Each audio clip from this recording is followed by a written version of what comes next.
Oh, you know what I love? Sports. Love sports. Sports. When It comes to Texas A&M. Where are you getting this information? Let me tell you. Welcome to TexAgs. I need to talk a little sports with you, Ags. David Nuño here with TexAgs Radio. Billy Liucci here on TexAgs Radio. Olin Buchanan. We will develop men, we will graduate players, and we will win championships on the field. The best way for us to win is to do it together. Do you realize everybody knows who you are right now? Very thankful for the 12th man. They've won us games. These other schools are like, we're freaking Texas A&M, man. Like, that's about as pretty a throw-catch combo as there is. I saw the safety roll, the slot fade. I knew where I needed to put the ball. Our skill set worked great together. Like, he was more speed and I was more power, and then we put together, it was like thunder and lightning, you know. You know, if I'm betting on anybody, it's the Aggies.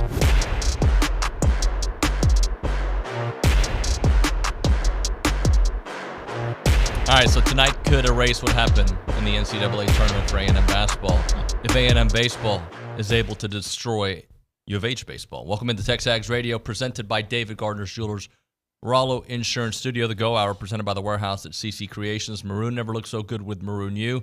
David Nuño here, Olin Buchanan here on Thursday, April 23rd, 2024. OB, good morning, buddy. Yeah, it is a good morning. Yeah. How are you? I'm good. Good.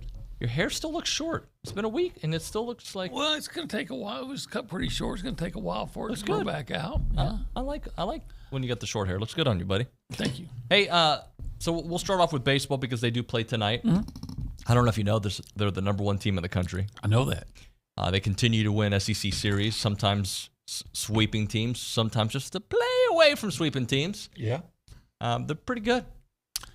Yeah, in fact, I'm looking forward to going again tonight with my friend Jack Willoughby, and they're such a fun team to watch, you know, and I look forward to it. And I know Houston in the past has had a really, really good program. This year they're struggling a little bit. They're 20-20. Yep, they got their guy going. Look at that, 2-0 with a 1.5. I don't know if he's their guy, by the way. I don't follow U of H baseball, but Dan Wright, 2-0, 1.5 ERA, 18 innings pitched with 14 strikeouts on the year. Yeah, that short sample size. That third stat probably means he's not the guy, but short sample size there for him. I got a pretty good idea he's going to be facing the strongest lineup he's seen in his life. This year. Yeah, his life, with all the power of that lineup, and you know, it's going to be fun to. It's always fun beating a Big 12 team, no matter who it is. No, of course, and the Big 12's not very good this year, so take advantage of that. Here's a tweet I found, I think it was yesterday, from a gentleman named Matt MMXI. He says Texas A&M has played 352 innings and has held the lead at the end of 259 of them. That is 73.58%.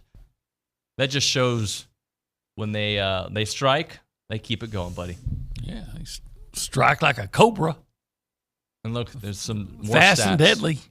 That shows you some of the other teams in the mix. A&M, number one in the country, obviously, 73.5. Tennessee, the next team in the SEC when holding out a lead, 69%. Arkansas, number two team in the country, 64%. Vandy, 62%. Okay. Yeah, Vanderbilt was never, I think, that 62% comes, you know, they were probably much higher before they came to College Station. What was the, I believe you were the one kind of re-explaining or reminding me that Arkansas has a tougher stretch than, I think it was you who told me that. Yeah, they do. In fact, they got a 3-game series coming up. Is it this weekend or next weekend against Kentucky? Yep. Which lost 2 last week to Tennessee. And then I can't remember Arkansas's schedule, but just based on records, they've played some more their weaker opponents. They've already played them. Yep. They got the stronger opponents coming up, whereas A&M's kind of flipped that way based on the records. By the way, I guess did I accidentally call it Thursday? I meant to say Tuesday today. Did you say Thursday? Did I say Luke? Do you know? I don't remember. If I said Thursday, I'm an idiot, but you knew that already. So apologies. It's Tuesday still. Yeah, it is Tuesday. I don't have the power to change the date. Not yet. I don't know if it's coming, OB. You know, a lot of times I get, especially when we're on the road, I forget about what day it is sometimes. Of course. You know, like we're on the road for several days, and sometimes I forget what day it is. I have to constantly check my phone to remind myself. I'm probably not alone in that. Buddy, we're going to talk now little roster additions. Okay. Mm-hmm. Roster additions. I know a lot of people are speculating what's going on with the roster. Let's talk about the additions at this moment, and then we'll kind of work our way around. So East Carolina tight end Shane Calhoun was the most recent guy. Okay, I think it was yesterday afternoon. And that's not a position I was thinking about. No, me neither. But okay. Yeah. Okay, so what does that mean? Just bring more competition to that spot. Yeah, it just seems that they're good at tight end. Now they're better. Yeah, I mean, if you like this guy and think he can help, I wonder if he's considered a really strong blocking tight end. And maybe they're thinking, okay, look, we got enough guys who can receive as tight ends, but let's upgrade our blocking. I mean, I wonder. I don't know enough about him to know if he's a really good blocking tight end or not. And then yesterday I think it was towards the end of the show, Solomon DeShields, the linebacker, from which Pitt. I looked at his numbers. I like it. I see how much he's played. I like it. He's going to compete for an opportunity to play. I think anytime you can get a guy at a position that you have of need that has played major college football and started and been productive, I think that's a guy you want to add because you need depth. And quite frankly, you still got to figure out who your starting linebackers are, or starting linebacker is opposite Torian York. So, that was one I was hoping that they would land, and I was really glad to see that they did. Is that 25 additions? Is that what I'm saying right there? 25 additions, I believe it is, from the transfer route, I should say, transfer portal. This since Mike Elko's taken over. Well, I counted 23. Okay, 23. I was just doing a quick eyeball test. Yeah. Well, it doesn't mean I'm right. I'm just saying what I counted. Yep. Well, Mike Elko is extremely active, proactive in the portal, and why wouldn't you be? You know, he's trying to field the best team that he can field for this year. Yeah. He's not coming in with this plan to say, hey, in 3 years we can be really good and maybe challenge in the SEC. No, he's trying to put together a team that's going to be good this year, and I applaud him for that. So let's talk about that, and I want the audience to play a part in this conversation. What do we know about Mike Elko so far? Okay, we knew things from his press conference and what he was saying. Now we've been able to see some business, right? A few months into the job. We've been able to see a little bit of what the team's going to look like, a little bit. Well, I feel when I asked that question, everything that I thought we were getting, we are getting. Yeah, I agree with that. You know, I think we're finding we got a guy that's not no nonsense, no BS. Just he, like I said, he's active. He's not going to be content with saying, okay, well, we got this guy or guys, and we got to play with them because we got nobody else. So we're just going to have to coach them up hard and see if we can't find the inches. No, he's going to go get the right guys. No, I'm going to go get those inches and turn them into yards. And I'm going to demand that you give me those inches, right, or this is not the place for you. Exactly. So hopefully Billy's not paying attention because I don't want that kind of stress in my life and your life. OB, I need a better column. I'm doing the best I can, Bill. Doing the best I can. Well, you can do that at Florida Atlantic. Godfather. You can go to the FloridaAtlantic.com TexAgs version and go right there, buddy. Well, okay, if I can land a job in Boca Raton, I think I'll take it. yeah, it's a little more expensive than College Station, and they pay less. So if that's what you want in your golden years. How much money do you need to lay on the beach? You can go to California for that, your favorite place. Yeah, I'd rather be a lot of places than California, but we don't have to go into that. But I think everything we thought about this guy is starting to be proved. Now, look, we can't answer that question completely. I don't even think at the end of next year, right? There's Because at the end of one year, we thought we knew how the Jimbo Fisher. Your face told me you're about to say something. No. The Jimbo Fisher era. Would you say there was 2 chapters to that era? Absolutely. Chapter 1, ascend. Chapter 2, crash landing. Yeah. I think I'll still say the first 4 years were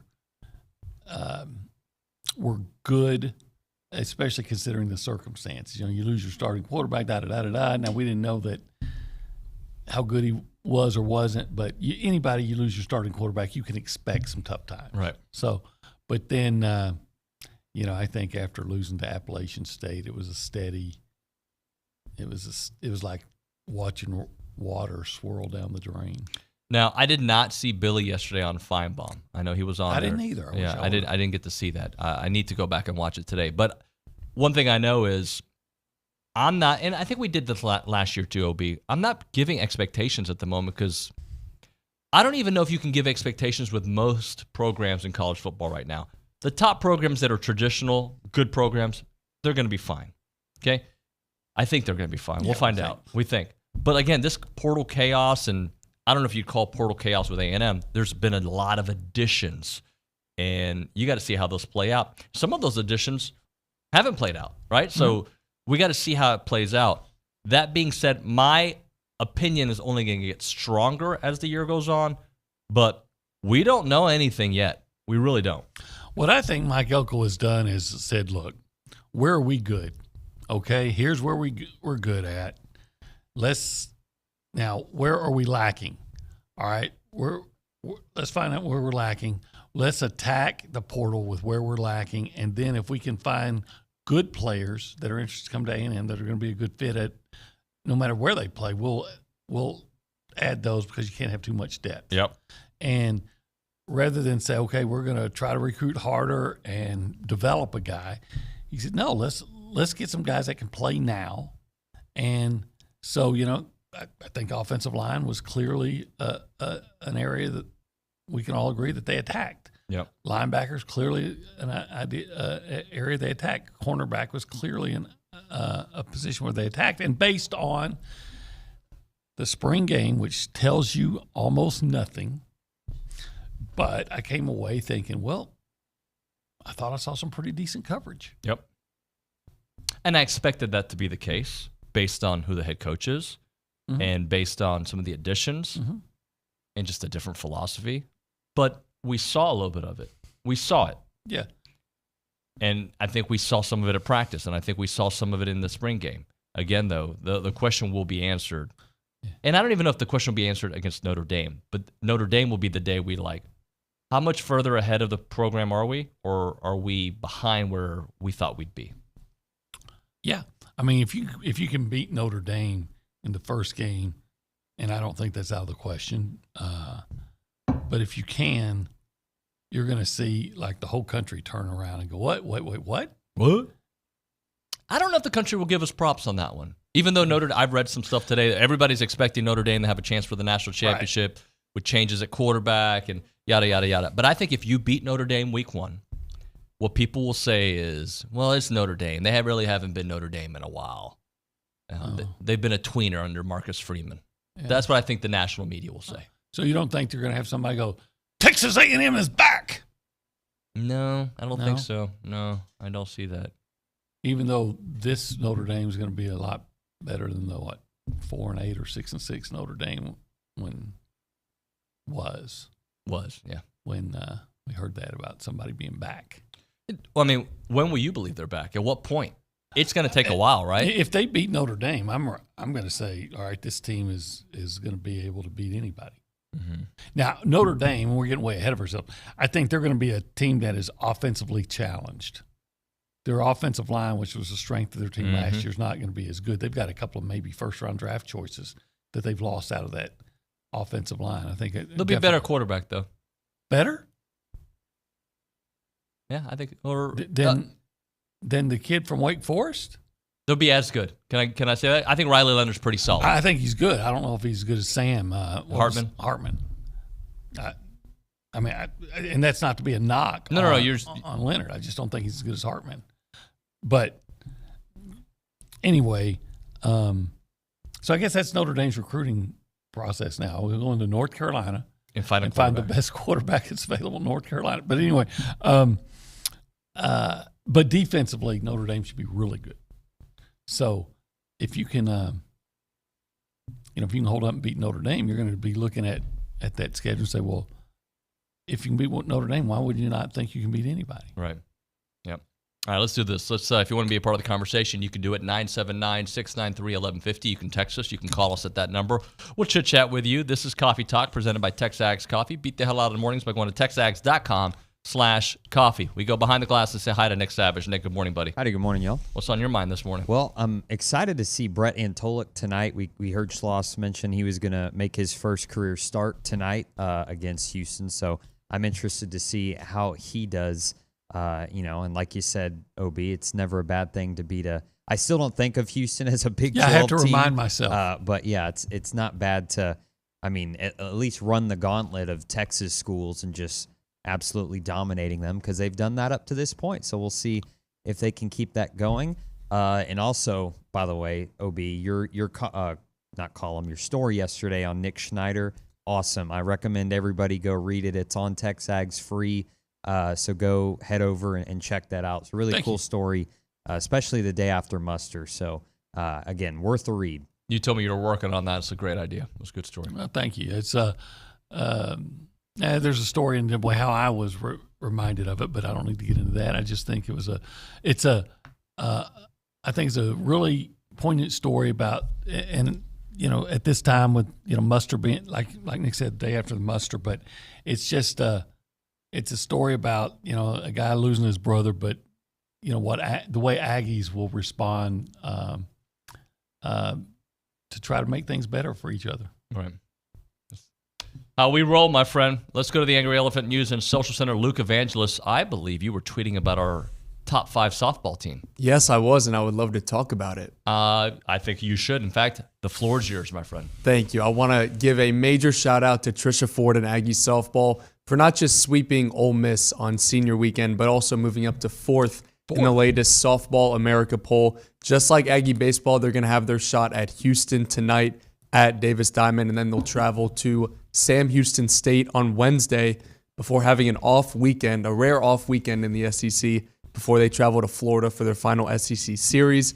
You're probably wondering, how is Aggie softball doing compared to the rest of the league, given that they have their off series late and other teams have it early? They're currently 15-6 in the SEC and in second place with a 3-game lead on Florida, who they play in their final series. And I saw a stat on the broadcast on Sunday that said over 73% of SEC teams who win 15 or more conference games have earned a top 8 national seed since 2013. So they've reached 15 with 3 games left, and I suspect there will be more postseason ball being played at Davis Diamond.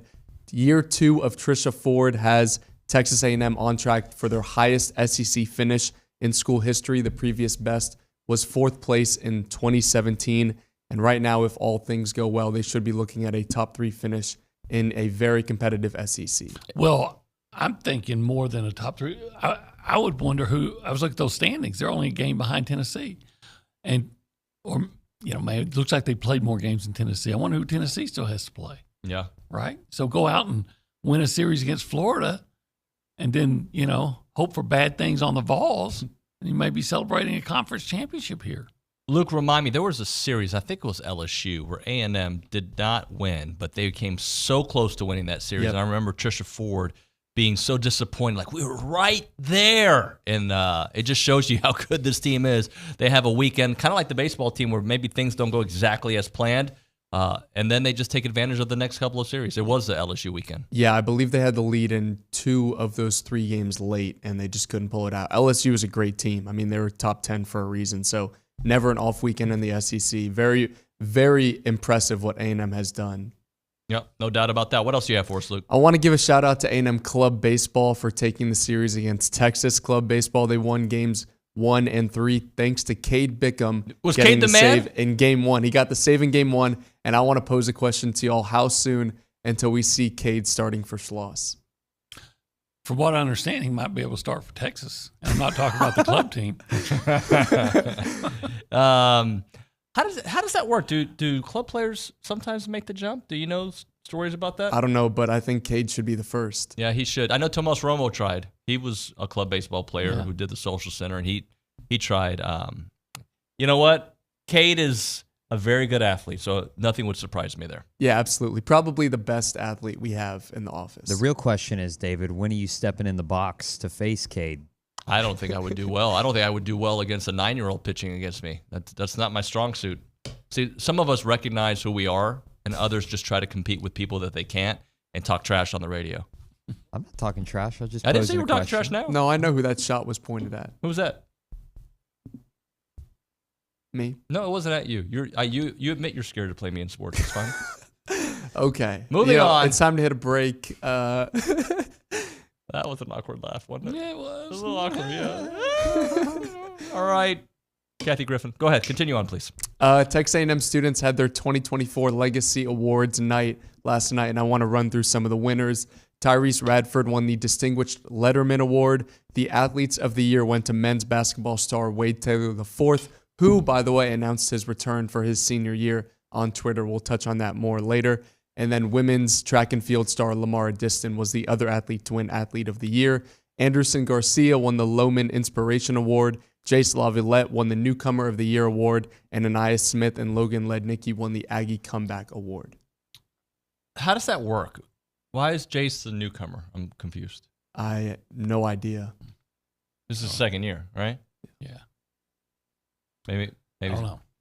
But give him a lot of awards. I'm not saying maybe they just said we got to give this guy an award. And, newcomer.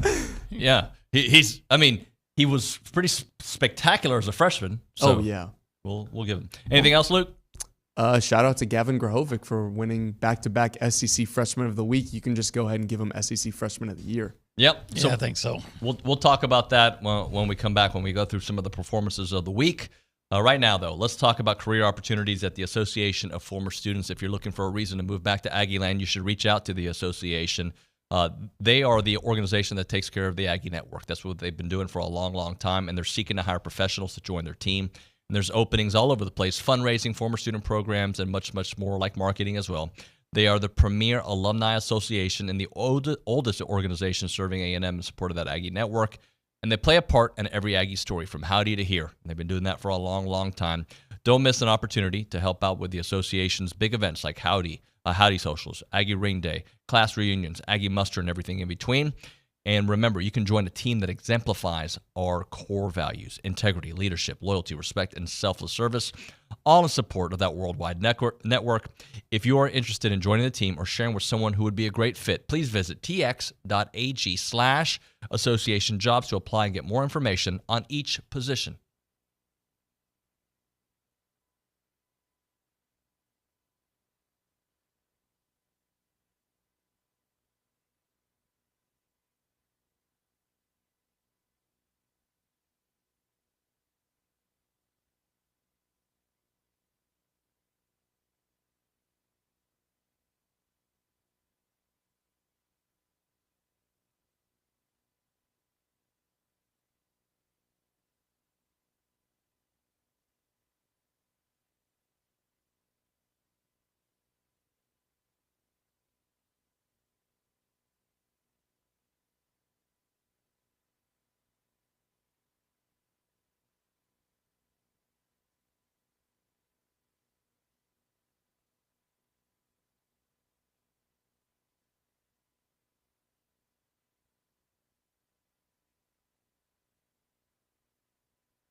Here's a question for you. From Matt in San Antonio, B. Do you think the winner of Week 1, Notre Dame A&M, will make the playoffs? I think under the new system, a 10-2 A&M team could make it, and Notre Dame has a favorable schedule if they won Week 1. Well, if they're 10-2, any of those teams, I think they're going to. I think they'll make it. 12 teams, 10-2, and you have a SEC schedule. SEC schedule, and you have a win over Notre Dame. Yeah, if you're 10-2. I haven't really looked at Notre Dame's complete schedule, but I do know A&M's, and you are taking on some heavy hitters. You get them at home. So well, Notre Dame's schedule is always going to be heavy with the ACC teams. Yep. And they're going to play Navy, and they're going to play USC. And I don't know if they still have Stanford or not, but they'll play A&M. So A&M may be the strongest team on their schedule. All right, let's do the performance of the week, shall we? Yeah. All right, you take the first one. Well, Jace Lavalette, I think, had a big week, so that comes to mind. I do not know his numbers, though. I know it seems like he was close. I probably shouldn't have said it because I can't remember. There you go, his numbers. right there. You asked, you get. Over Alabama That's in game 2, yeah. Just game 2. 3 runs scored, walked. Let me ask you something. I'll answer something. Is an RBI a more impressive statistic than a run scored?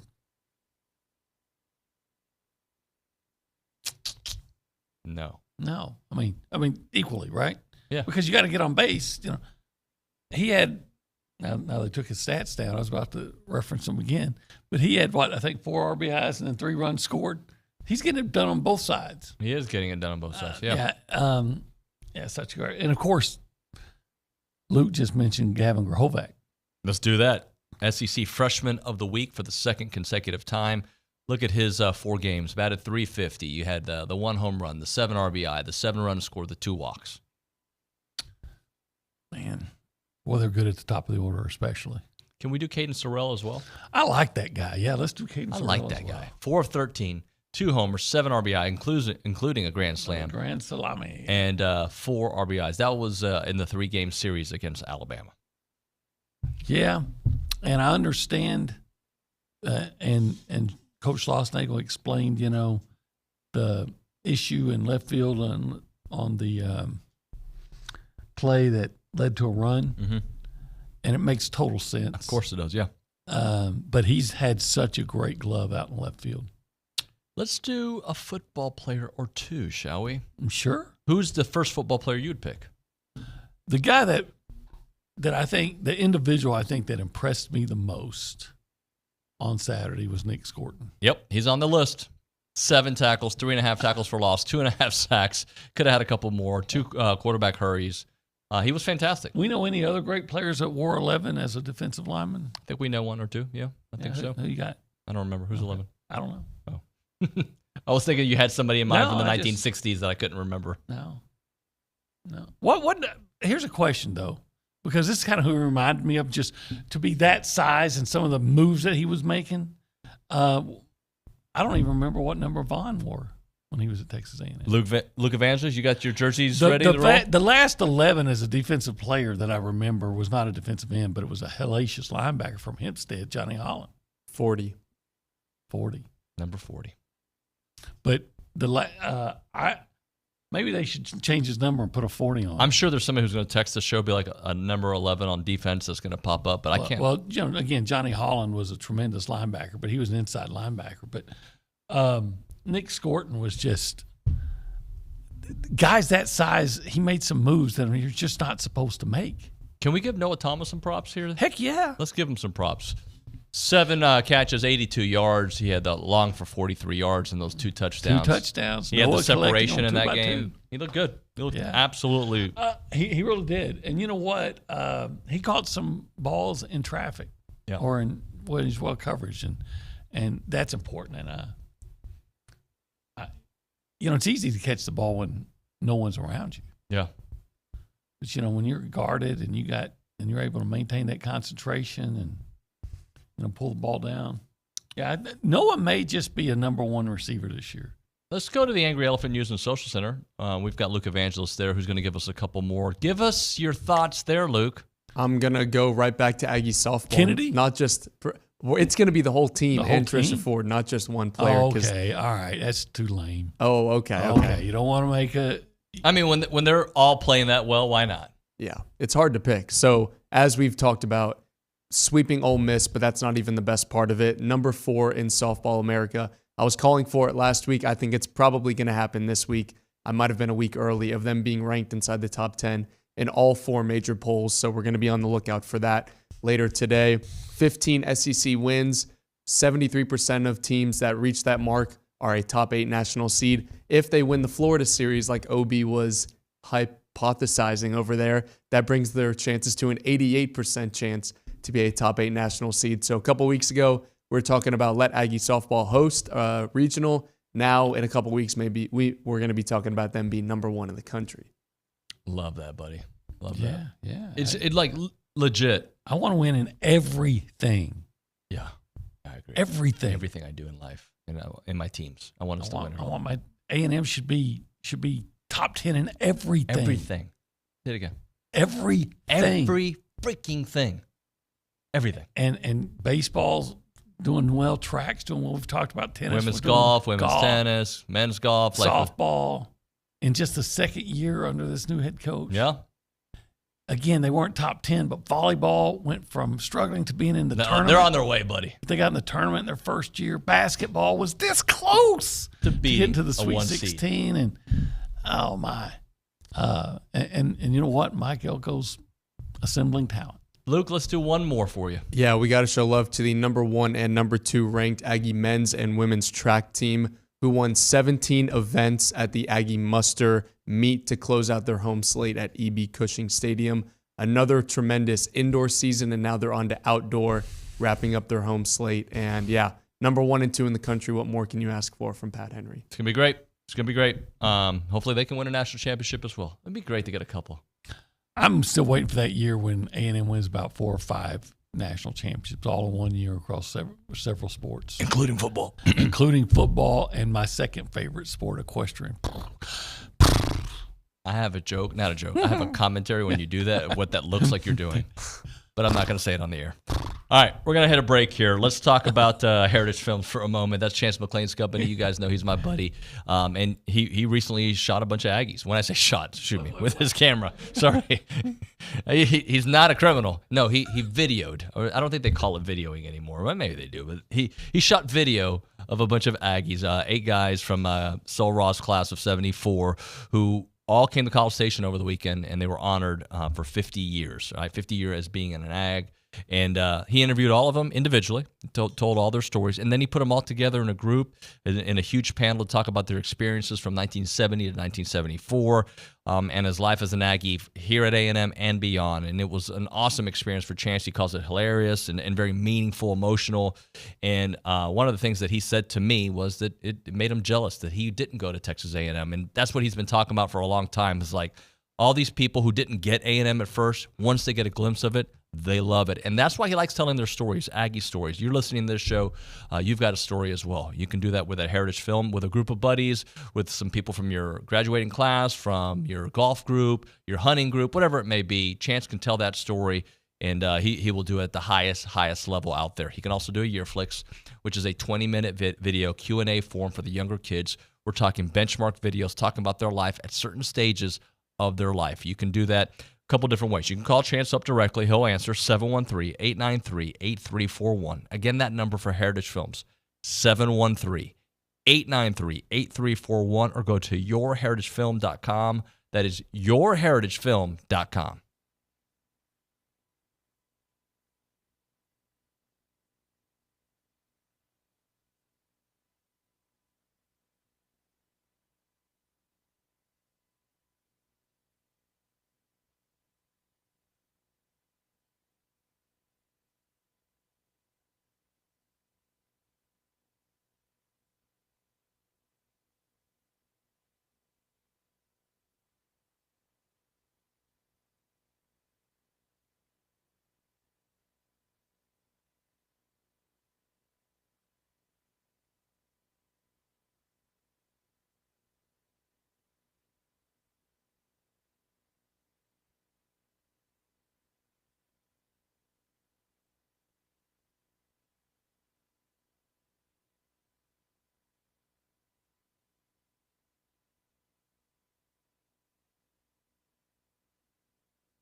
All right, we're back here on TexAgs Radio. We're presented by David Gardner's Jewelers.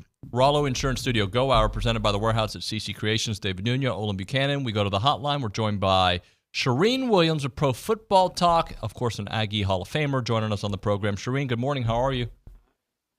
I'm good. How are you guys doing? I'm good. So a buddy of mine's listening to the show, called me out, and he's right. I said RBI instead of RBIs, and I know it's one of OB's big, I think, and tell me if you can follow me here on Charean, I think it's from years of being in the industry and writing it a certain way that sometimes infiltrates my brain.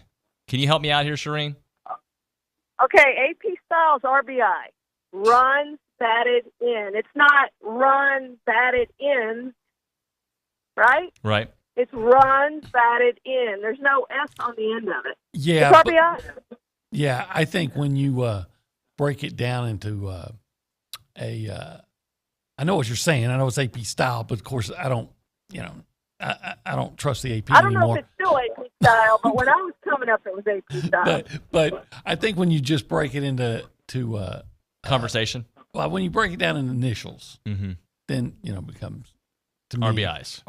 Yeah, I think it sounds it's better. Just RBIs. A bunch of, egghead journalists that have that are all anal retentive and say, "Oh no, you have to say it this way." I'm like, no, nobody in the world says it that way. So it's RBIs. No, you're right. It does sound better RBIs. There's no question it sounds better. But I know where you're coming from, David, because that's years of AP style book. Yeah. Beat it into your head. You're going to lose some points on your test in school if you do RBIs. I don't know if it's still that way, but that's the way it used to be. That's the way it was. Hey, big weekend in Aggie sports. A&M baseball getting the series win. You got softball soaring and doing big things, track and field. Like a lot of great things happening right now. Well, and I got to go out to softball. That was exciting to see. I didn't go to the rain. I was supposed to go to the Saturday game, and, of course, it was rain delayed until after the football scrimmage. That was kind of scrapped, so I didn't end up going. But I did go Friday night. Saw some exciting softball, and I'm excited the way they're playing. They just seem to be gelling at the right time and playing off as well. And I covered those teams that won national championships way back in the day. My husband was a volunteer coach. He was the volleyball assistant coach full-time, and then, was a volunteer coach on some of those softball teams that won national championships. So, we'll go way back with some of those great A&M teams. So it's great to see the Aggies have a softball program that we need to have. And frankly, all the sports should be like that. But, softball has a rich history at A&M, and we want to keep it that way and rebuild it. And I think Tricia Ford has done that. Hey, Charean, breaking news. Richard Zane, listening to the program, sends me a text. The current 2024 AP Style book has RBIs with the S as the correct plural. Okay. So well, now, there we go. Then RBIs is the correct answer. We're advancing this civilization, no doubt about it. Hey, let's talk Edge Cooper here. Closing days before the draft. Are you hearing anything? Well, I think his stock has risen, and I'm not going to be surprised if he goes in the first round. Now, he plays a position, and let's face it, it's a top-heavy offensive draft. There's going to be a lot of offensive players go in the first round. I'm not going to be surprised if he slips into the second round. But when we first started talking about him, he was second or third round, so he's come up to first round consideration, and I'm going to be surprised, a little bit surprised if he doesn't go at the end of the first round. Again, I think the first round is loaded with offensive players. I think it's going to be very top-heavy with offensive players, and I think there's going to be a lot of good defensive players that are available late in the first round and early in the second round, and I think he's one of those players. To me, you would rather go late in the first round than early in the second round. That means you're going to a good team.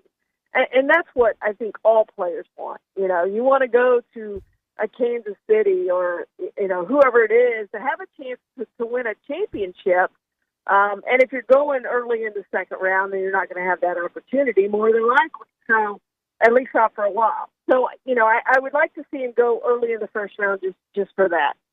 I can't imagine what you'd be looking for as a first-round pick that Edgerrin Cooper doesn't provide. And I know who I hope and who I want to draft him. But, Charean, in the first round, with the 24th pick of the 2024 2024 NFL Draft, the Dallas Cowboys select who?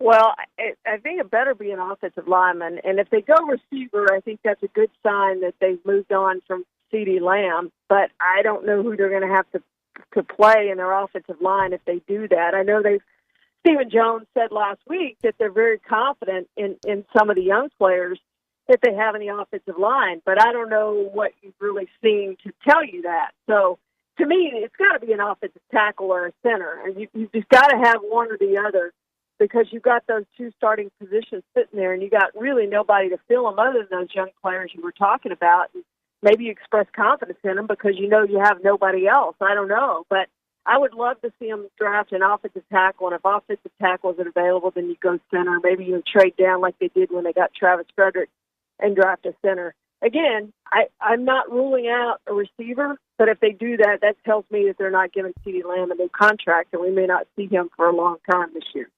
Talking to Charean Williams here on TexAgs Radio, presented by David Gardner's Jewelers. What do you think about Zach Wilson to the Broncos? A new place, a new situation, maybe an offense tailored to what he can do. What do you think about it?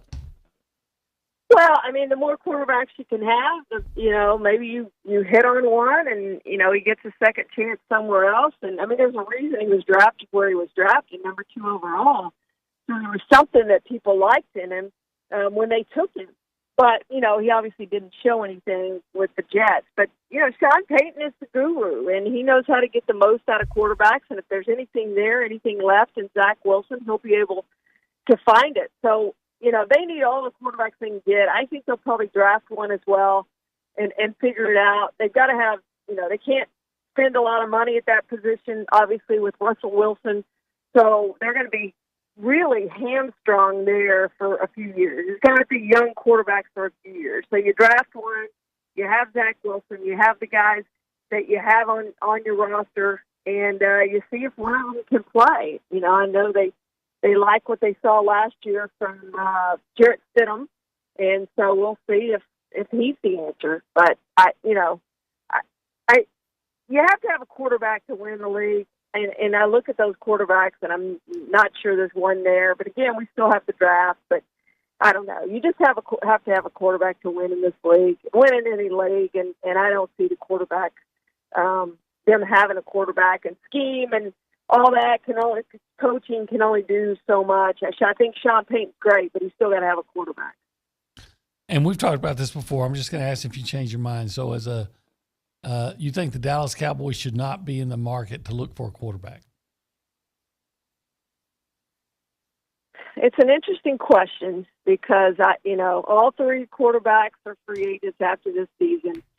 And, you can probably re-sign Cooper Rush and Trey Lance for a little bit of money. I would not be opposed to that, Olin. I would not be opposed to them drafting quarterback, especially if they get one in that 4th round. I don't think you can wait too late. I mean, no, Brock Purdy was a 7th round pick, but, Dak Prescott was a 4th round pick, so maybe you look in that 4th round area for a quarterback. I would not be opposed to that at all, not knowing what the future is going to hold at that position for the Cowboys. I mean, it is looking very clear that Dak Prescott could walk away. He said last week, I think it was the first time I've heard him say, I could be playing somewhere else next year. And it could be. There's no certainty that he's going to return to the Cowboys. And if he hits the free agent market, he has no trade clause and a no tag clause. So they can't tag him. They can't keep him.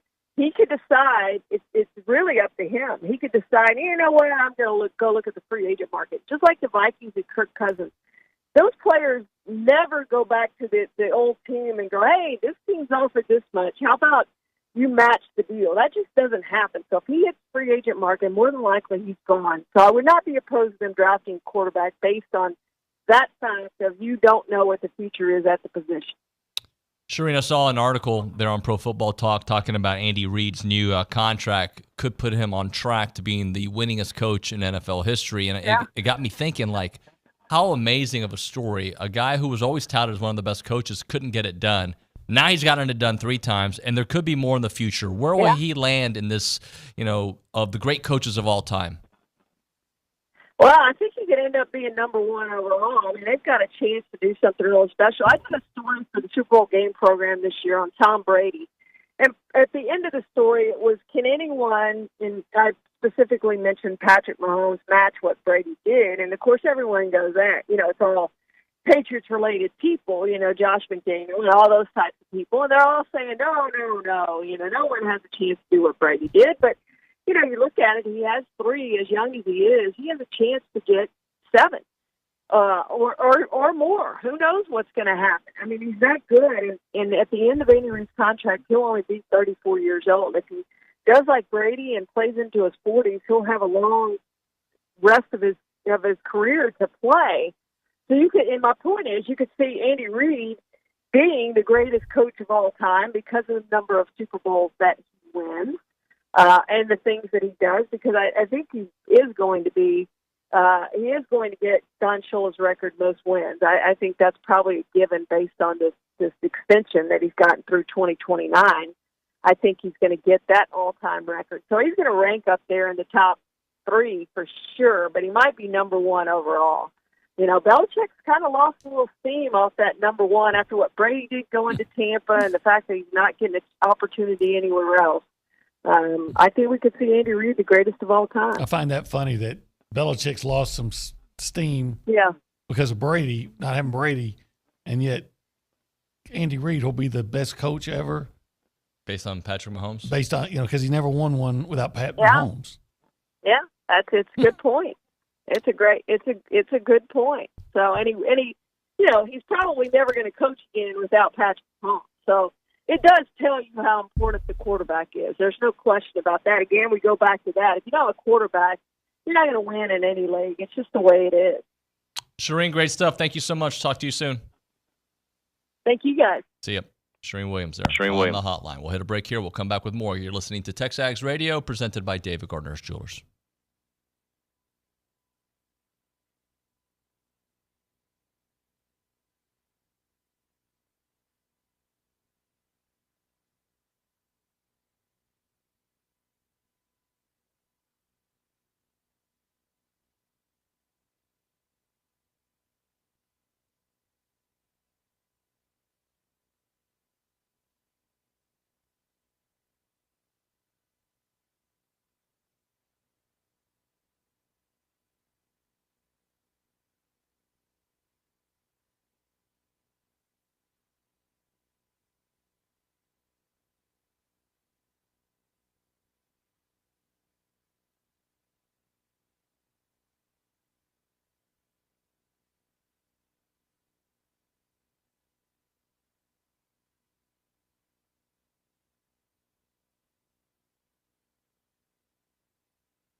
TexAgs Radio presented by David Gardner's Jewelers, Rollo Insurance Studio. Reminder, Mike Evans is going to be coming back to Aggie Land on April 27th this weekend for his Family Foundation Tee-Off Bash. Join him at Big Shots Golf for a great night. There's going to be golf, games, foods, drinks, and other family-friendly activities. Proceeds from the event will help fund college scholarships and give back to the community. You can purchase a ticket or get a group together to fill a tee box, which fits 6 sponsorship opportunities there. Everything they do is family first. Children 3 and under are free, so bring your kids and join the fun at the Mike Evans Family Foundation Tee-Off. Visit MikeEvansFamilyFoundation.org or text Tee-Off Bash to 76278 to get your tickets today. Andy Reid. Interesting how things change, OB. Like just the narrative in the last couple of years. To me, this is the ultimate compliment I can pay, because even when he was a Eagles coach, and I detest the Eagles more than any other team. You liked him. He was still a likable guy. Mm-hmm. And you see him do the State Farm commercials where he kind of makes fun of himself. Yeah. I think that makes it even more likable. I dislike when people are likable on the teams that I hate. I want to dislike them. And then things like Andy Reid happen. Like, he's not that bad. Yeah. That's why I hope no Aggies ever go to the Eagles. I get that. But I don't want to. It's happened, though. I know, and I hate it. Thank you, OB. You bet. When we come back on TexAgs Radio, Billy Liucci. We'll talk about the transfers from yesterday. We'll get his thoughts on that. Some other things going on with the roster. We'll get to your text messages. It's TexAgs Radio.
All right, we're back here on TexAgs Radio. We're going to reschedule with Billy maybe later on in the hour. He's in the middle of something, so I'll update you guys when we get Billy on the program. You are listening to TexAgs Radio. We are presented by David Gardner's Jewelers.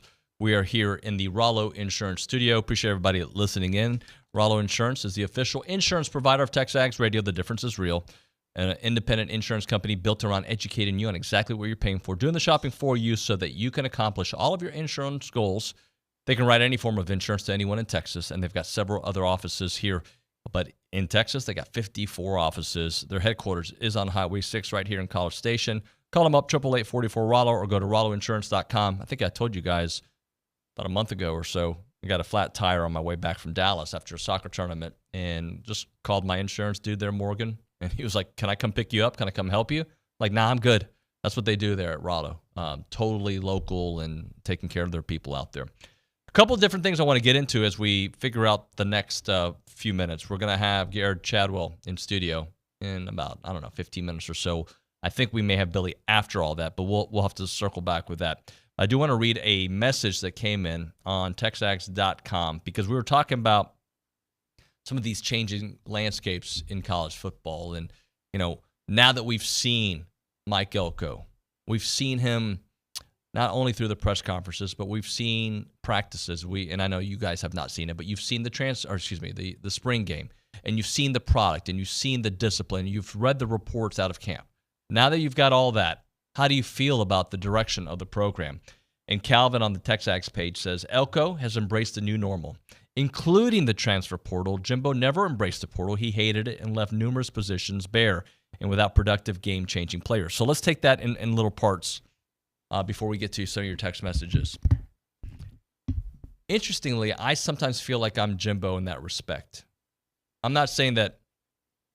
And look, I bet you if you were to ask people who are very good at the portal, if you were to ask Mike Elko, if you were to ask Lane Kiffin, who's really good at it, if you were to ask some of these people, I don't know if people like it, but it's the reality of the situation.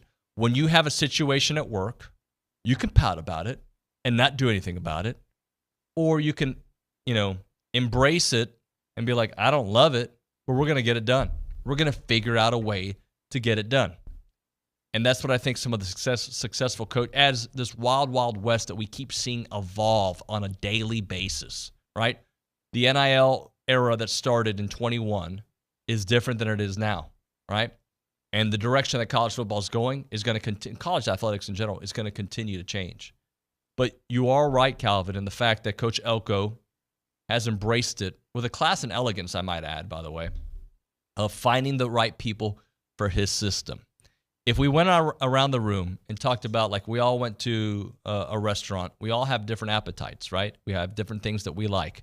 I always get a soup. I always get, a big protein, whatever. We all have our different things. And that's how you got to look at this A&M situation, even though you can say Mike Elko is somewhat a disciple of the Jimbo Fisher tree. He buys groceries differently than Luke Wood, Nick Wood over here. Like, we all have our different things. And Coach Elko has a vision, a plan for what he wants for his team. And the biggest thing that I'm taking away from all of this is the accountability. Look, this is what I expect. And if you can't meet that, you don't have to do it here. We've got 85 scholarships to use. We've got to be selective because we are Texas A&M. We are a cut above. And yeah, the product hasn't been that on the field recently, but we're not going to look at the past. We're going to look at what we're going to do from here and now. Because around the country, A&M has been, people have always said A&M is a sleeping giant, but they've done the least with the most. Okay.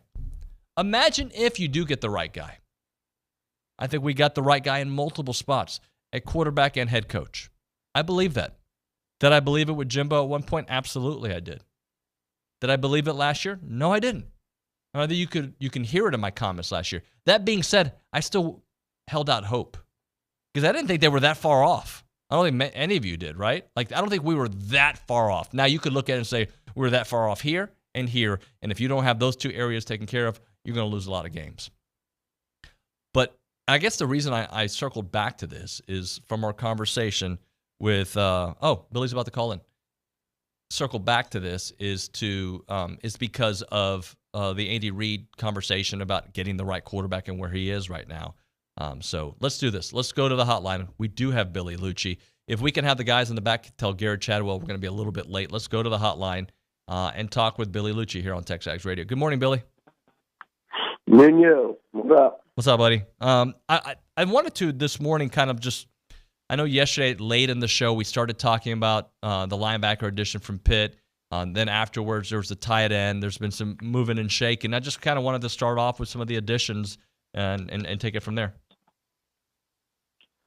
Yeah, well, look, we've said all along we need a linebacker, right? I mean, you might have your starting linebackers on campus following the spring. You might not. That was a position that they absolutely needed depth, but they also needed starting caliber linebacker to come in and compete. And, look, maybe win the job. That's just going to depend. I mean, his resume says he can walk in here and start alongside Torian York, but he'll have to beat out guys like Damian Sanford, like Scooby Williams, who I saw make plays off and on throughout the spring, and Damian physically has that look. You watch him run around out there, he's sudden, he'll strike you. But you're bringing in the guy in Solomon DeShields that started on a good defense for a defensive-minded coach and has a lot of good tape against ACC competition. You brought him in to play a lot, and like I said, he's coming in to try to take a starting job, and those other guys are going to have to send him off, and if they start over him, that's fine too. I mean, that all of a sudden you have some much-needed depth at linebacker. And you've got two guys in York and DeShields who have started, one for a really impressive year in the SEC and one of them in the ACC. And both in the case of DeShields for a defensive-minded head coach, and York's playing for one now. And then you got a guy, Scooby Williams, who played a lot of football at Florida. And then you've got, and there's more than just these guys I'm saying, but I'm just saying then you've also got a young guy in Damian Sanford who looked really promising in the spring. So just the addition of DeShields in multiple ways makes you feel a hell of a lot better about that linebacker position now coming out of spring ball and entering the offseason. So that was a big one. And then to go out, and we talked about a little bit about the center edition right yesterday, and that's one with Mark Naboo there. Again, who's your backup or starting center? Now you feel good about both those positions. And oh, by the way, they've both played guard in the past as well. So now your versatility on the inside, you feel a lot better about that as well. You went and got a guy that started in the Pac-12 for a football team that plays with physicality and power and builds their identity around that. So I think they're being really selective and they're getting really good players. The tight end one, just from reading the responses, it seems like it raised a few eyebrows, but it really shouldn't if you think about it. They've got no one at a position that Colin Klein has said he really values. What did he tell you in the media session a few weeks ago? It's a beautiful position. He really values that spot, and if you really think about it right now, who do they have coming back that played very much football and has proven they could get it done at that level? You've got Donovan Green, who's coming off a torn ACL that he suffered in August. We're 4 months away from it being a year post-injury. So that and they went out and added Trey Watson, who I think people are pretty excited about. And they added Garrett Miller out of Purdue. Theo had a nice spring. Theo really, if I'm thinking of most improved guys from the end of last season to what I saw this spring, Theo Malin-Arstrom's on a very short list. But that position you wanted to add, in my opinion, like what you got with Watson and to a lesser degree with Miller, you're really looking to add experience. and somebody that, look, you right now at a position like that, you have to be thinking, hey, we can't get caught. We can't get caught in a predicament here. We can't get caught in a compromising position if we look up and injury says we're just, all of a sudden we're bare bones there. So to go get Shane Calhoun out of East Carolina, over 600 career yards. I think he's played like, I want to say Nuño, he's played, somebody told me how many snaps he played that study such things. He's played over 1,800 career snaps. Okay, so this is kind of like what Slosh looks to do in baseball. You hear him talk about it a lot when this guy comes in here with this many college at-bats, like guys like, and I'm not saying like Dylan Rock was a, no pun intended, rock star. But guys like Dylan Rock, and you look at a guy like Jackson Appel and all the at-bats he's had, and just that experience and what they can watch on tape and how much football these guys have played in college. And I think that really jumped out about Shane Calhoun. Not to mention, he's a little bit of a receiving threat. I mean, it's not massive numbers during his time, but 600 yards and 6 touchdowns. I think that is another guy that can be a threat in the passing game. He's a little more of a shorter, more, I don't want to say H-backing, but he's got a little bit different build than, say, Donovan Green or some of these like Theo or Jaden Platt, some of these tight ends that are really big, good-sized guys. So, Billy, we got, 7 days left of the portal, and what kind of conversations are having across the street? And obviously they're still got their eyes open on a couple of other positions and having probably some really frank conversations with current players. That's how it goes, man. It's 2024. It's 2024, and those players can have frank conversations with you. They can have frank conversations when they agree to one type of NIL deal and come out of spring and decide they want more money, or when another school's contacted them and they agreed to not go in the early portal and didn't like where they were with their reps in the spring and their agent or them talked to or heard from other schools, and they come to you and say, hey, I know I agreed to X, but I need this much more or I'm leaving. And they can do that. And, sometimes the rabbit's got the gun. It goes the other way. So sometimes you're going to have, in 2024, you're going to have these conversations. And sometimes the fans might be surprised by the name, but it is what it is. And sometimes, you're looking, if you're a coaching staff, let's say you're in Norman, Oklahoma, or Lincoln, Nebraska, like they have a finite, as does A&M, a finite amount of roster money to work with. And there are still needs to be filled. Or sometimes somebody might be making twice as much as they should or deserve or warrant. And if they're no longer on the team, you can go get a 2-for-1. I mean, this is Moneyball. It is what it is now. That's where we're at. And the players play it. The agents play it. In some instances, families play it. And the football programs play it too. I don't like where we're at, but I do think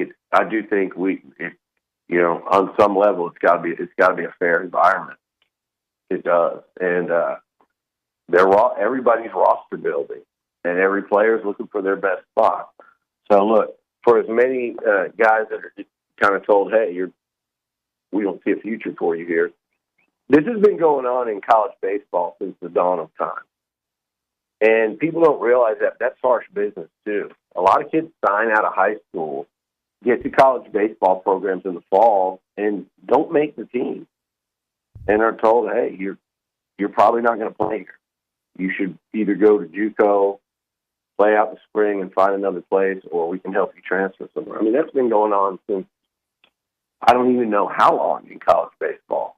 And that goes on now, not only in football, but it also goes the other way. Because, look, there's going to be somebody, I don't know who, there will be somebody at A&M and at every school in the next week or so, or how many days are left here, that leave that the head coach and program don't want to leave.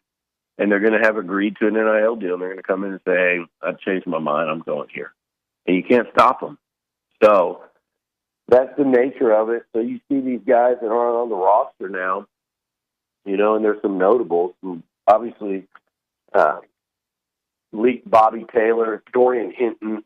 And Dorian Hinton's a guy from FAU, much like the lineman from Troy that just never really moved. He was smart decisions by guys like that because they're so far down, like the Youngstown State linebacker. They're so far down the depth chart. And if you go to a new school in the spring and then you realize how far down you are on the depth chart, and they transferred to play football.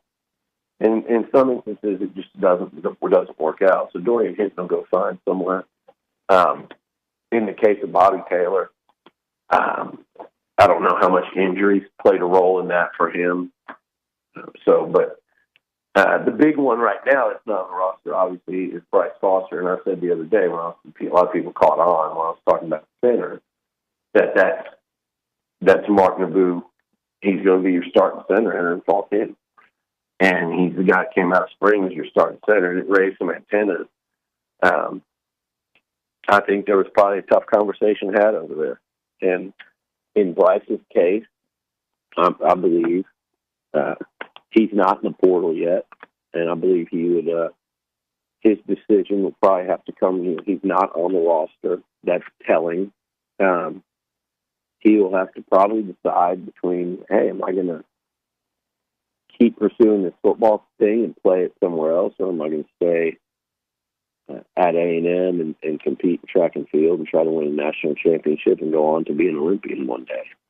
So I don't know where he's at, Nuño, on that path, like the path to the Olympics. And I don't think, the Olympics in France this summer, but I also think the shot putters, and you had Mike Stoltz on last week or 2 weeks ago. I think they're later peaking, so I have no idea where he's at in terms of is that a realistic goal right now, and something that he's legitimately working towards. That could very well be the case. But, these are guys that have been around, have played a lot of football. I think in Bryce's case, probably just wasn't around enough, Put it as simply as I can. Just wasn't around enough. Billy, is it, I guess the way to phrase it is, don't read too much into right now because there's a lot that's going to shake out, pluses and losses on the roster. Like what we're seeing now doesn't necessarily mean this is it. They lose. I know they brought in the center, Koki, but they could still bring in more linemen. They could still bring in other guys. They can still obviously lose people. Don't read in too much into what we're seeing today. Well, I mean, there's a lot to digest and talk about when it involves a name like Foster.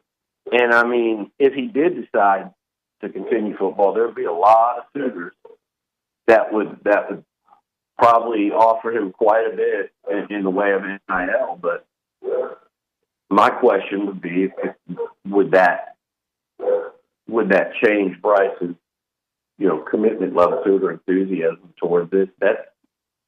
That's for him and probably somewhere else to work out.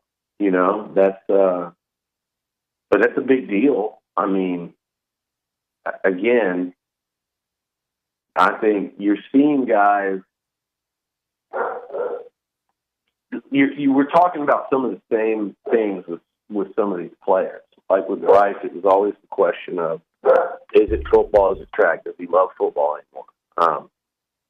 In the case of some of these guys, like a Bobby Taylor, no one ever said he didn't work hard or anything, but he just hadn't cracked the playing rotation.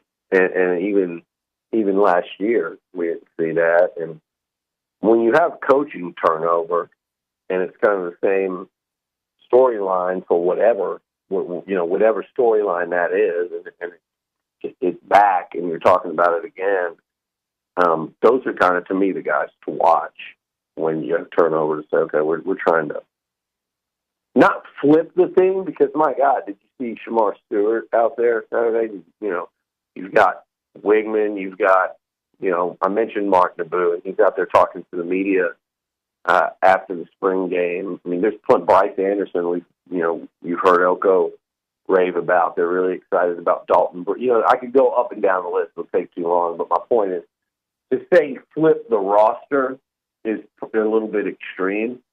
But just to get things where you want them as quickly as possible as a head coach. This is not basketball, where I think you really can come in there and just flip it. You know, new basketball coaches tend to damn near completely flip it. That's not what this is, but you do want to get it, quote-unquote, right as quickly as you can. And so, you know, he's trying to get as many guys he feels are all the way on board. And also, you know, if there are guys that are not just flat out not going to play, I think you owe it to them to tell them that. I really do. I think you owe it to them because it gives them an opportunity to go play football. And that's what most of them want to do. Some of them might be content just to sit here and get the A&M education and be a part of a team and practice football and do what they love. I mean, and that's great. But a lot of them, like, hey, man, I want to play. I want to start. I want a chance to go to the NFL. Whatever that looks like, you owe it to them, I think, to tell them. It's like, hey, this is where you're at on the depth chart. You know it. I'm not surprising you with this. You were at practice all spring. You see where you are. Does it look to you like you have a path to play this year? And, you know, in some cases, hey, you've got 1 year left. So do the math there. So that's kind of, and again, like you said, they've got to get to that 85 number, but they're also likely to add. I mean, look, you know they're trying to add another wide receiver at a minimum. You know they're trying to do that. It wouldn't shock me if they maybe added one more offensive lineman, if possible. And I still think depth on the defensive interior isn't ideal with guys that have played anyway. But I think that one might be okay. I think in order now that they've added a linebacker, I would say receiver, possibly one more O-lineman, and you know, look, you get 2 game-changing receivers, but I think you'd be thrilled to get one of them, either from Penn State or U of H right now would look ideal and optimal. But I think maybe 2 more portal additions, maybe a third, depending. I don't think it'll be a super large number, but 2, 3, 4 at most. But I think there's closer to being done in the portal coming in. And they're probably pretty close to being done when it comes to the portal going out. Again, I'd be shocked, Nuño, if there wasn't at least a surprise. And I would say that if I was covering any college football program in the country right now. I saw this morning there were rumors of Texas, a starter at Texas entering the portal. And you go, oh, man, why would a starter leave? They just finished the playoff. They just went to the playoffs. They're going to be ranking because it's 2024. That's why. Yep. And I know a starter each of the last 2 years who had people in their camp openly reaching out, not just to A&M, but to everywhere from Texas. Last year, that guy stayed and played well for them. I can think of 2 of them for the Longhorns, one on each side of the ball. They stayed and played well for a playoff team. They both had 1 foot out the door and were shopping. And there was a guy in the early period that was 1 step from entering, starting player at Texas, and maybe that's who they're talking about now. Maybe he didn't like how spring ball went. So that's how it goes. Unfortunately, if that player's any good and A&M would have been interested, it doesn't matter now because they'd have to sit out a year with that SEC rule. That I still think that rule, I don't know how I feel about it. I know I hated it a year or 2 ago or a year ago because all those guys, David, they all could have gone to like Texas or Oklahoma. And then they were going to come back into the SEC before they were done playing. So it's kind of cheating cheating the formula there, cheating, the spirit of the rule is being kind of violated. But now it affects everybody that A&M really cares about, equally. But I'm like, does it hurt the conference, or does it prevent total chaos? I think it prevents total chaos, because I think most of the good players want to stay in that league. So I think it prevents total chaos and having to deal with the pandemonium not once but twice, like fall, spring. I think it prevents that more than it hurts the league. Because, guys that do transfer right now from SEC teams are going to leave the SEC. So it does take away some talent. But I think in general, the good ones would want to stay in the conference. So it keeps them from just jumping within the conference, not once but twice.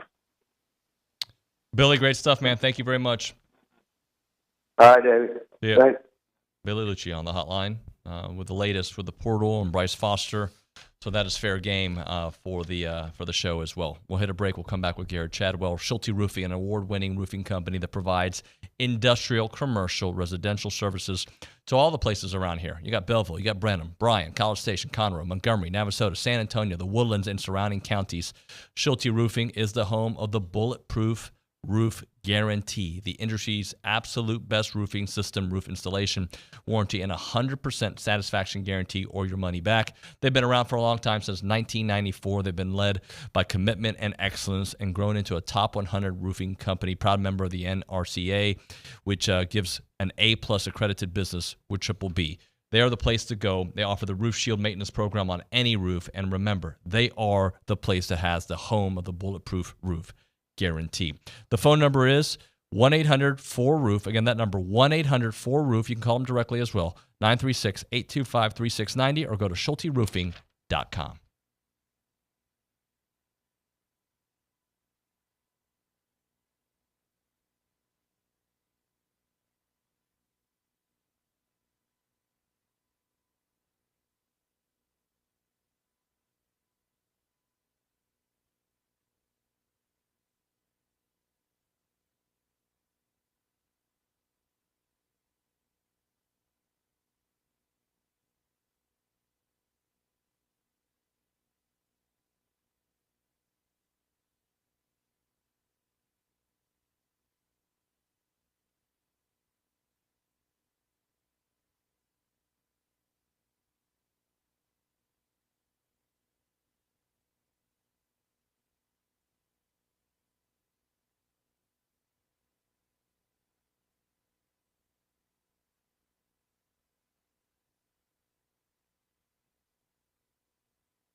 Gerrod, you got to remind me.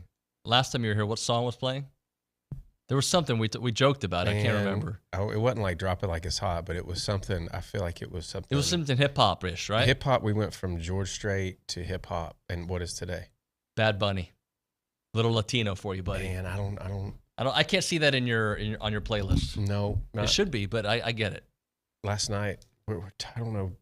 We went to the awards deal. My daughter and I went, and she was asking, like, what is rap music last night? My 5.5-year-old. No, not yet, sweetie. Sorry, not yet. We're Swiftie. We're big Swifties in that on the car rides. Well, I got to ask you about that because all the girls are raving about the new album, but my middle daughter said it's a little too sad for her.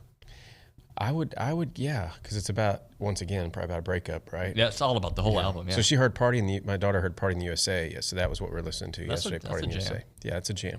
That's a jam. Gerrod Chadwell here with us on TexAgs Radio, presented by David Gardner's Jewelers, Rollo Insurance Studio. So the Aggie women golf team fell to Mississippi State at the SEC Championship. They return home May 6th or the 8th for the Bryan Regional at Traditions Club. We'll just, I guess, kind of take it in parts. Overall thoughts on the weekend that you all just had. Man, it stinks that there's one winner from last week, but the girls were phenomenal. I thought we looked the best from the stroke play portion. You play 3 rounds, try to get in the top 8, and then you get seeded 1 through 8. And we just had a couple lulls in our stroke play rounds, but I thought we looked better than South Carolina and Auburn that we were paired with the last 2 days, and got the 3rd seed, and had a really good match against Arkansas, who's had a great year. Came down to Kata's match. She was cruising, and then one of the young ladies made a run, and I think it finished on the last hole or something. Kata was going to the last hole, and then we drew Georgia, and we looked pretty convincingly against them. Even though I don't know if it got decided 3-1-1 or 3-2, and then got a rematch against Mississippi State. And man, I still to this day feel like we're the better team. But as match play goes, just the first 1 to 3. And we had 2 big, really wins with the Fernandez sisters, and Zoe got her match to all square on 15T, and then just couldn't close the deal. But we had a phenomenal week. I thought we were better than we were the week before, and I'm excited for what's coming up. Well, that should say something. If you're playing really good now, and you improve from the last one where you could be. It's what we were able to accomplish last year, win the SEC championship. You toss a couple of national teams in there outside of our conference, but running that gauntlet is like winning a national championship. Who we had to beat, who was there. Heck, just getting into match play is hard. There's a lot of good teams that didn't even make it into match play. So, I'm excited for them because, man, we really looked the part last week. And then Blanca really set a tone early, right? We were talking on the plane on the way back. Blanca did not make a bogey in match play. All right. Did not make one single bogey. And was lost on me. I knew she won her matches pretty well, but Blanca can do that. She just has a different gear when it comes to looking somebody in the eye and having to beat them. But that's impressive on that golf course underneath those conditions, and that's why you just that stat alone is why she won so convincingly. Talk about that, the ice in the veins. Like when it matters, all right. Put the gloves on. Let's go to work. And it's wild because her sister's like that too. Kata's like that. It's if there's going to be one winner and one loser, they're not going to lose very often. And I think that's a byproduct too of just a very competitive household. But also the Europeans, a lot of their junior events are match play format, so they're well accustomed to match play by the time they come here, and our postseason is decided by that. For the Americans, they have to really qualify or get into something through stroke play, and then it determines almost like our postseason match play determines the champion. So it's harder for Americans to find that experience as versus the Europeans. But man, don't get her on the ping pong table or anything like that because it's to the death almost. You like having a team full of those kind of personalities, right? I love it. I don't get to beat her in ping pong very often, but she'll walk in the facility and want to play. And so I love that. I think that breeds confidence amongst everybody else. Yeah. It's funny, Blanca, it's no different than a lot of people that want the ball when the clock's winding down. She wants to go out first. Like she wants to set the tone for the team to go win her match. So we just love that in her. And how about Kata's growth this year? You knew the talent, you knew the personality, but she had to go through some ups and downs and has figured it out. For sure, and I think that's what you're seeing. It's acclimating to a team. It's acclimating to college, independence, all that, language, everything else. And now I think you're really starting to see her hit her stride. Didn't play that well. I know Augusta was a big thing for her. Didn't play her best. That motivated her. But now she looks the part as who we recruited. Yeah, no doubt about that. So what would you say about the rest of the roster this past weekend? Adela was great. Only lost one match. And I think finished top 10 or top 5 stroke play. Zoe had some tough matches, but gave us something in stroke play. And Jenny struggled, which is uncharacteristic of her. But everybody came back hungry, and we had a great workout today. Bo, our strength coach, said, "Man, I can see the fire inside of them." So SEC was great. I think we played well. Thought we had a chance to win, and that's what you ask for. But I like it that we're back here hungry, because I think you could get complacent and try and sleepwalk through the regional and maybe get caught unexpectedly. So everybody's excited for that. How does SECs get you ready for what's ahead? I love it because it's the stroke play portion of it, trying to get in the top 8. I mean, one shot can separate you from almost feeling like you weren't even there to having a chance once you get to match play. So I like that edge that it creates going into regionals, because you got to get the top 5 of your seasons done. And I love getting that match play experience, because once you get into national championship, you're trying to get into that top 8 again to win a national championship. So I love both parts of that week. It's a long week. It almost feels like 2 tournaments in one, what we're used to during the regular season. But both facets of that, I think, prepares us for the next month. And then selection show tomorrow? Selection show tomorrow. I think announcements at 1 o'clock. Our friends at Walk On, Corey and Jenny Davis, are hosting the team and open to the public to come see who's going to be here in College Station. So we're very thankful for them for putting that on for us.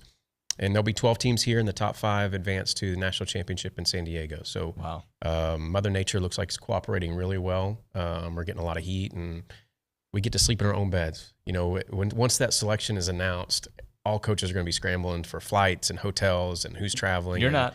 And it's nice. You're just going to be able to sit there with some of our closest people and talk about, the year and what's coming up. And then we get to go to work and play the golf course after that, which is nice. Well, you're already here for it. You know it. And just the advantages of having your people around, too. It makes a difference. For sure. We don't get home games. I know Corton and I talk about a lot. The Aggie's very important to them for his student athletes to get and play in front of our home fans. And due to our fall with all the invitations we had, we didn't get to host the Mo this fall.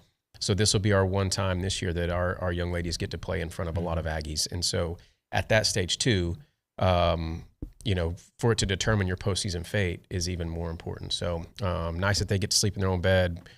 Trainer, everybody's here, familiar restaurants, everything else. So we're going to keep it as routine as possible. So what's your schedule until the start of it? We go, so obviously tomorrow we find out where we're being sent. We had, we have our end of the year banquet, our golf banquet on Thursday, a couple of things that we do with the team. And then normally it's just going to be status quo. We're going to try and, as the golf course is going to change the next 2 weeks, it's going to be hot. It's going to firm up. From all the rain that we had. So we're just going to adapt and change with the golf course. And that's the biggest thing. The hay's kind of in the barn at this point. So finals are coming up, so trying to keep the stress off of that. And it'll be kind of more come and go and just making sure we log our reps on traditions. Certain things in my life, I like to look at it optimistically, right? So if I'm you all, I'm thinking of it from this narrative point of view. Like, we're trending up and we could have done more this past weekend. So we're only going to go up. That's kind of how I see it. For sure. And the young ladies, I mean, they were so confident and playing so well. That one hurt. I could tell it stung them. We gave them 4 or 5 days off. Some of the young ladies went over to Chevron and watched the women's LPGA event. And then we just picked back up Monday and got back to work. And it gave them time to process it in their own way. And all of them some of them were at the facility practicing at 9 o'clock the next morning after we got back from SEC. So, and you get a bunch that does that. We don't have the same problems that a lot of other teams have. So we just keep kind of fanning that into flames, and we're going to be okay. Gerrod, I appreciate you, sir. Thank you for your time. Good luck. We'll Gig talk 'em. to you. All right, gig 'em. Right now, caller number 1, we're going to give you a free car wash right now from Aggieland Express Car Wash in South College Station off of William D. Fitch in Greens Prairie. They're Aggie owned and operated with the friendliest staff and a personal touch. They offer a monthly membership. We'll give the first caller a free car wash right now from Aggieland Express in South College Station. Call them up, 979-693-1150.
Hey, TexAgs Radio. I just hate you guys. What's going on? TexAgs Radio, presented by David Gardner's Jewelers, Rollo Insurance Studio.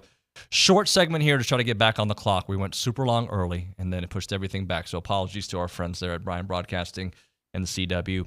We're going to kind of go over a couple of little basketball notes here since it is a short segment. Wade Taylor, Luke earlier talked about it. He was named the Male Athlete of the Year. And he's also saying he's not going anywhere. He had a tweet yesterday that says, "No place like Aggieland. Thankful to be here. Let's continue to chase greatness." And the great part is not only is he a likable young man, excellent at what he does, he's got a chance to really move up the lore of Aggie basketball history, right? When you think about some of the great players that have been there, he's already on that list. He can continue to grow. But they're going to need to do something more in the tournament this upcoming year. There's no doubt about that. But his story, we still got a lot more to write about that. And I'm going to go from that. And Luke, did you want to add anything on Wade? Yeah, you hit it right on the head. I mean, one of the best to ever play at A&M, to be determined on whether that finishes top 5, top 3, or number 1. But the chapter of his senior season is ahead of him, and he has the chance to finish out an incredible story here at A&M. So here's my thing. To me, AC was the best I saw play, and I forgot how long he was at A&M. But and I say this a lot on the show, and I'm sorry to sound like a broken record, but your story is determined, in my opinion, on postseason success. That's where legends are made, right? Andy Garcia is always going to have a special place in our heart, the way he has played and how big, and that shot is going to live forever, right? The postseason is where you become a cut above. This current iteration of A&M basketball has got to show us more in the postseason. Regular season-wise, they've given us some phenomenal moments, to that furious run at the end of 22, which included the NIT final, to last season or 2 seasons back, having a phenomenal SEC season, unfortunately losing in the first round of the NCAA tournament. And then this year, going toe-to-toe in the second round, destroying, first off, Nebraska, and then going toe-to-toe with Houston and everybody riding them off with a minute and a half left, and then Andy forcing OT and, just being a couple free throws short, and maybe being a little bit exhausted when you got to the overtime. But his story will be completely written with what he does in the postseason.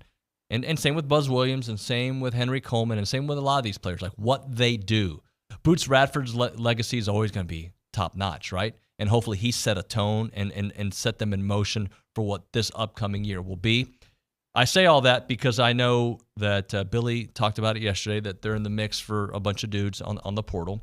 And On3 reports that Oregon State transfer Jordan Pope tells On3 he's going to announce his college decision tomorrow evening, with the final 2 schools being Texas A&M and, Luke? Texas. Ay, ¿por qué no? It should be an easy decision, buddy.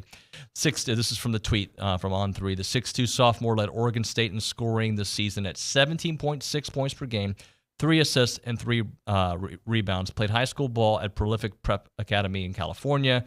Played against some other dudes, Jalen Green, Coleman Hawkins. If you can do me a favor, Google his stats for me, Luke, before we hit a break here on what his 3-point percentage is. I'm just curious. Those notes you were reading, they were from me. He actually played against my high school team at the American Airlines Center. Jalen Green was on that team. We ended up losing, but what I wanted to point out from that is he went to a prep school and was the 3rd leading scorer in Prolific Prep's history, and he did it in only 3 years. So he's been playing, like, prep schools recruit and travel the country to play against teams. He's essentially been like a college-level player for the last 4 years. So even though he's a sophomore, he's bringing in a lot of experience, whereas Wade Taylor really only got to play that level of competition when he was playing AAU ball. So Jordan Pope, just a sophomore, but he's very experienced and kind of has been living like a college player for the last 4 years. Well, look, he's 6'2", 165 pounds. Those are his stats on ESPN, and I'm looking at his numbers. 45% from the field, 37.1% from the three-point line. I think we'd take that. Oh, absolutely. Yeah, so this is someone who is going to come in and immediately be a starter. Probably looking at Wade Taylor, Manny Obaski, and Jordan Pope would be right in that mix of one of the you already would have one of the best backcourts in the SEC just by adding Pope in the mix. Yep. Hopefully he picks Texas A&M. Would be great to have his addition here in the program. We'll hit a break. We'll do a short segment on the other side. Right now, if you're tired of living with chronic joint pain, knee pain, shoulder pain, pain in your back, wherever it may be, you've got to start listening to these conversations we're having on the show and call our good friends there at QC Kinetics. You don't have to go through another year of pain, right? Next generation pain management is there through QC Kinetics. We're talking about natural biologics using your body's own power to repair and restore that damaged tissue. So no longer do you need to think about surgery, steroids, or drugs. Those are not your best options anymore. Dr. Shinecup is the guy leading the field over there. 20 years of clinical work and tons of research and publishing. He wants you to get relief with a needle, not with a knife.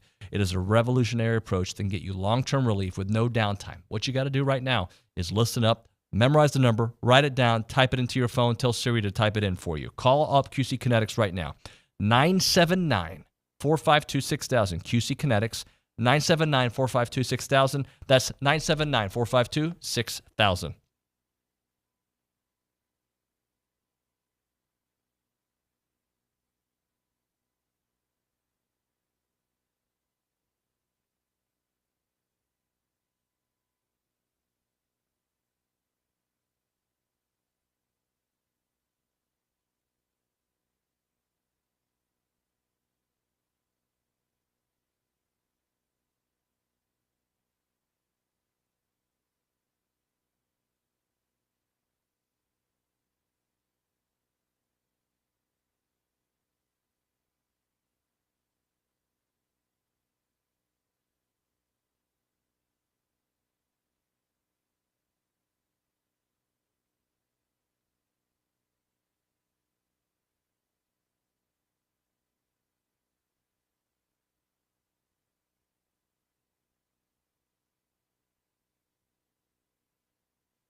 Time to get back on the clock. We got like a minute and a half in this segment, so not that much time. So I apologize but we got some, interesting news. Well, the biggest takeaway from what Billy said earlier, I think you guys read the tea leaves yesterday when he alluded to it. Mark Naboo's your starting center. And I know there's been a lot of chatter on our premium boards and on TexAgs.com about Bryce Foster not being on the roster. What does that mean for him? There's a lot of questions he's got to ask himself. And, look, he's on the track and field team, and obviously he's got a future there. But football-wise, is he going to rededicate himself and figure out what his next steps are? This is a guy that we thought was going to be an NFL first-round pick a couple years ago, and an injury and maybe just not being totally in, unfortunately. I like the young man. I hope he figures that out, whatever he's going to do. And so to Mark Naboo, right now you're starting center at Texas A&M. Would you have believed that a month or two ago? So, and obviously they brought in some other people out there. Luke Evangelist at the Angry Elephant News and Social Center. What do you got? I wanted to ask you, Tayagan Taylor says that if Texas A&M beats Notre Dame, his expectation is to go to the playoffs. Just wanted to ask you, do you think that's realistic? It's not realistic, and it's all, is it realistic? Sure, but again, that'll be a great way to start your season. A fantastic way to start your season, right? It's a long season, guys. And if you beat Notre Dame, I'll know more with that. Look, if you beat Notre Dame, I'm going to feel confident that you have a great chance. But there's a long way to go, guys. We're not even completely healthy everywhere. We still got to learn the system. I'd say temper your playoff thoughts for right now. And let's get some quality. Let's win on the road first. Okay? It's been too long. Win on the road, then we can start talking playoffs.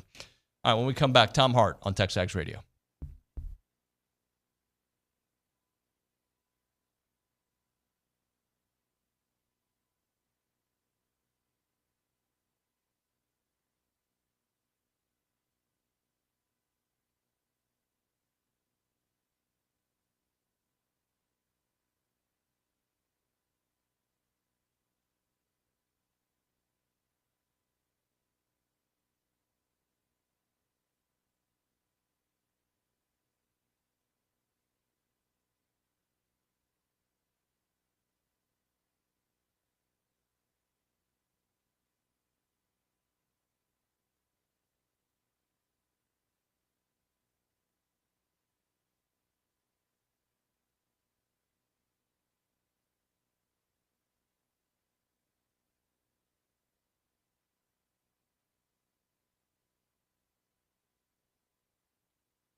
All right, it's TexAgs Radio, presented by David Gardner's Jewelers Rollo Insurance Studio. Let's go to the hotline. We're joined by SEC Network and ESPN analyst, cutter, play-by-play. He does it all. I don't know. I just made that part up. Tom Hart, who does it all on this show at least. Tom, good morning, buddy. Good morning. I'm curious, where do you go when you leave the desk during a commercial break? Like, where were you just now?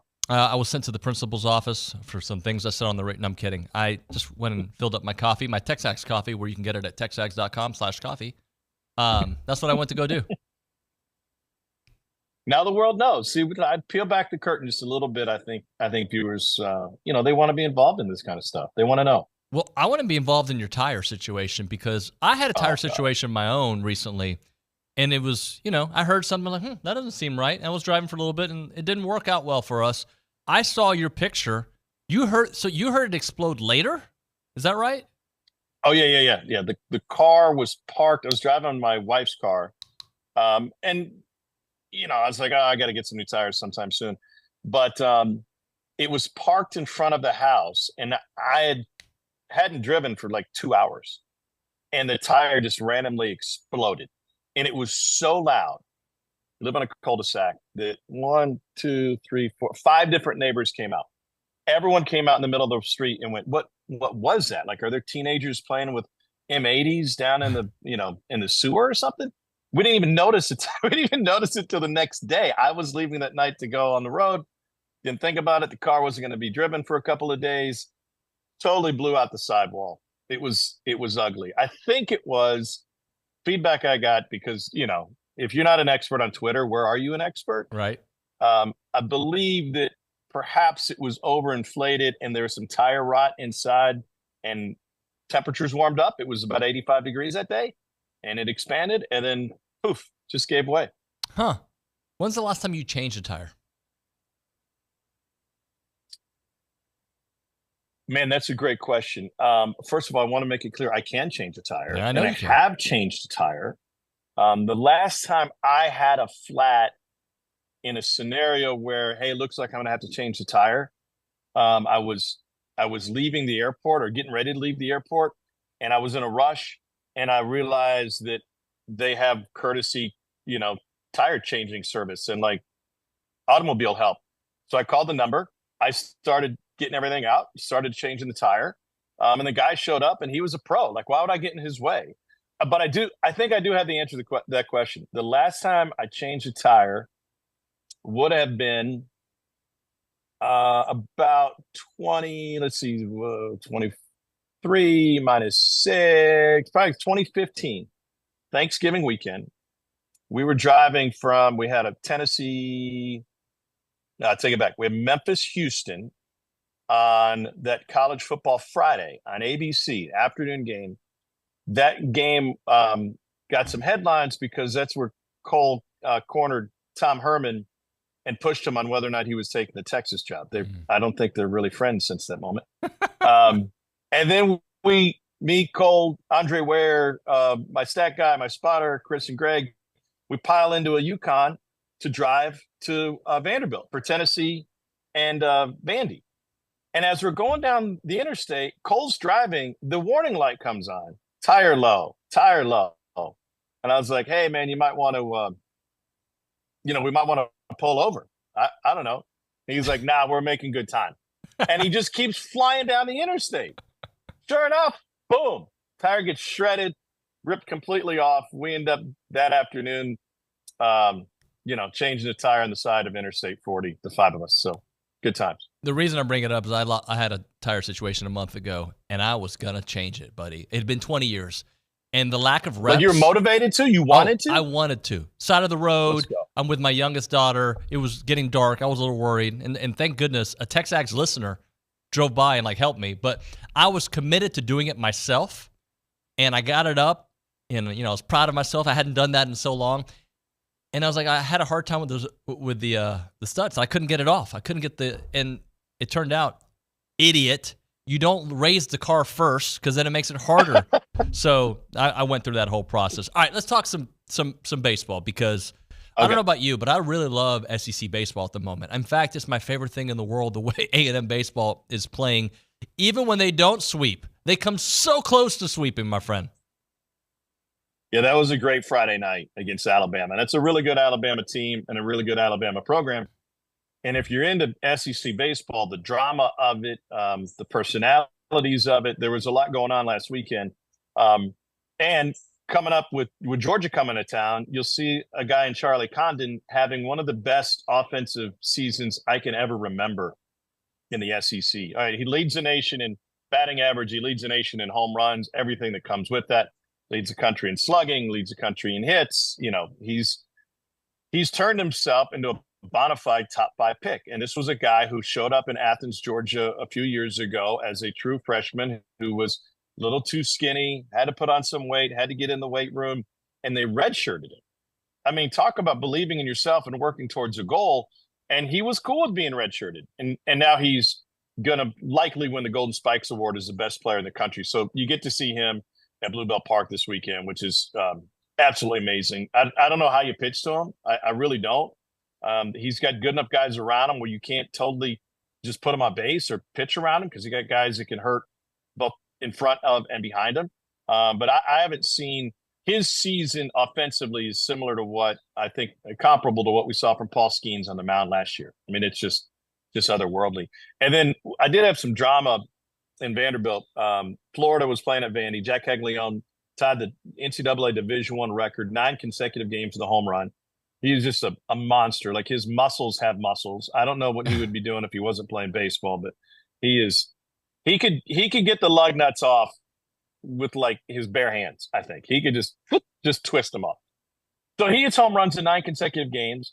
One of them an opposite field home run with like a 52-degree off the bat that was just popped up as a lefty. And then the final game of that series, one of the Vanderbilt pitchers gets ejected for using a foreign substance. That's a 4-game suspension that goes along with that. So there's a lot of drama and a lot of fun and a lot of great players to watch. Hey, you brought up Charlie Condon and the amazing numbers that he's putting together. But how about Braden Montgomery? Not that far off when you think about the direction his season's going. 376, 22 home runs. The A&M lineup, you can try to walk him, but you're going to face somebody right after that's going to do it, or you can walk the guy right before him. Oh, that's Jace Lavalette. I don't think you see, he's doing this with all those guys in the lineup. Yeah, Gavin Grahalbeck, he had a great week, hit 350 last week and was named Freshman of the Week. There's not a trio in college baseball in any lineup, and there's no third of a lineup like what Schloss has with those 3 guys. I mean, it's almost impossible to navigate. So, yeah, that's the danger. I think in any other year, the player of the year discussion is really fun to have, and hey, there's a lot of guys that are battling for it. But when you have somebody putting up the numbers like Condon is putting up, and Caglione is second in the country in home runs, and he also pitches. He's their best pitcher. Now, he's not tearing it up on the mound. He's got an ERA of around 4, I think it is, and they win a lot of his starts, but that's because he throws the 3rd game of the series. But yeah, listen, that A&M lineup is it's as dangerous as any, and it's why a lot of people now that do these rankings every day, like the Kendall Rogers of the world, say that from a power ranking standpoint, now A&M in front of Arkansas. Forget about like what the overall rankings look like, but I think the power of that offense and the bullpen separate them from the other elite contenders right now, especially the back end of that bullpen. I mean, it's as reliable as it gets. Talking to Tom Hart here on TexAgs Radio. Tom, you're busy. You got a lot of games. You got family, so I don't expect you to watch every spring game out there. But if there was a takeaway from the spring game, I'm sure you saw a lot of tweets or info on Nick Scorton. And that guy, man, from the Big Ten, from Purdue, comes here, and he's like another long list of Aggie defensive ends and get after it. Yeah, and Purdue defensive ends. I mean, they've always had somebody. Karlaftis was a guy who just torched people. I did not get a chance to watch much of it. I did not get a chance to see the fallout from it. But I do have an Aggie question for you that I think you can answer, because I did see this. What's the Wade Taylor story? I mean, I know what the end result is, but how did we get to this point? And why did we go through this routine? Is this just typical? The Wade Taylor story? Am I yeah. About him staying? Yeah. Why is he staying? I mean, I thought he was in. Did I misread a tweet? About him going in the portal, it was a fake tweet. He was never in the portal. It was, yeah. No. Yeah, he was never in the portal. Unless I've read a fake tweet. No, he's my understanding, never was in the portal. Well, there you go. I'm glad I asked. I got fooled by that one. I saw it and I just kept scrolling. Well, good. I was at an event. Actually, I went with a couple families to Top Golf here. It's like a Big Shot. To Big Shots, which is like a Top Golf. And the A&M basketball team was there, all hanging. Talked to a couple of the players. They're all locked in, man. They that's the one thing. Like Buzz Williams picks guys that want to play for him and in this system. And there's a lot. Look. It's a different era of college sports, and that is actually probably the next question I was going to ask you. In a college athletic landscape where people will leave at the drop of a dime for whatever reason, financial, playing time, they're angry with the way their position coach talked to them. I feel like the way Buzz builds the team, it makes it a little bit more difficult because he does build a family. I agree with you. And unfortunately, or because of the landscape now, this is the conversation that I have with every coach that I talk with. What is your sport looking like right now? What are you going through? How do you navigate it? What's the answer? What's next? How do we fix this thing? I had the Ole Miss spring game a couple of weeks ago, and we didn't talk much to Lane about his team. We talked about the portal, and he's the portal king, and he is taking full advantage of it. But his number one response is, listen, before anything else happens, we've got to put in a regulation where you have to stay at a school for an entire season, or for an entire year. You can't jump in every time it opens. But I think that's the free agency that's kind of taken over, in that you have every opportunity as soon as that portal opens to go in and see what your value is to your program. Now, if your value's already been proven and you have open communication and Buzz and his staff are talking to you every day and saying, hey, man, here's what we can do for you. Here's what we want out of you. Here's what we, believe you can do. Then maybe you don't have to. But every other program is going through that. It's, if everybody at TexAgs on whatever date it was, on April 18th, got to throw their name out there and get other companies to respond and say, yes, we think you're worth X plus 20%. Then, but that's not how the real world works. Like you get committed to even a job, and you honor that commitment to a point where even if it's transactional, you're getting what you want out of the agreement. So I think it's unfortunate. I think it's unfortunate for the fans. I think we're going to look at it big picture and say, wait, college sports is still really healthy. Like, look at the TV viewers, look at the attendance, like everything's going up. This is fantastic. Well, yeah, everything's growing everywhere. And I think it hides the fact that, like, what we know of in college sports and getting to know players and having guys that want to get their jersey retired and get a statue out in front of the arena or the stadium one day, I think that's just been lost to how can I turn this into making a 10% more because maybe my family needs it, or maybe I'm not really a pro and I need to get paid as much as I can right now, and I can put that in the bank. I don't see the solution until we get to a point where there's something collectively bargained, and then you get more roster stability, and the players know exactly it's visible and transparent what's coming their way and what they should be owed. Tom, I didn't think of it this way. I always thought of it at what you're going to lose, and sure, what you can gain, right, in the portal situation. But now coaches can have frank conversations with players on their team and be like, look, dude, I'd go in the portal if I were you. You're not playing here. And your NIL, I don't know if it's going to be what you think it's going to be.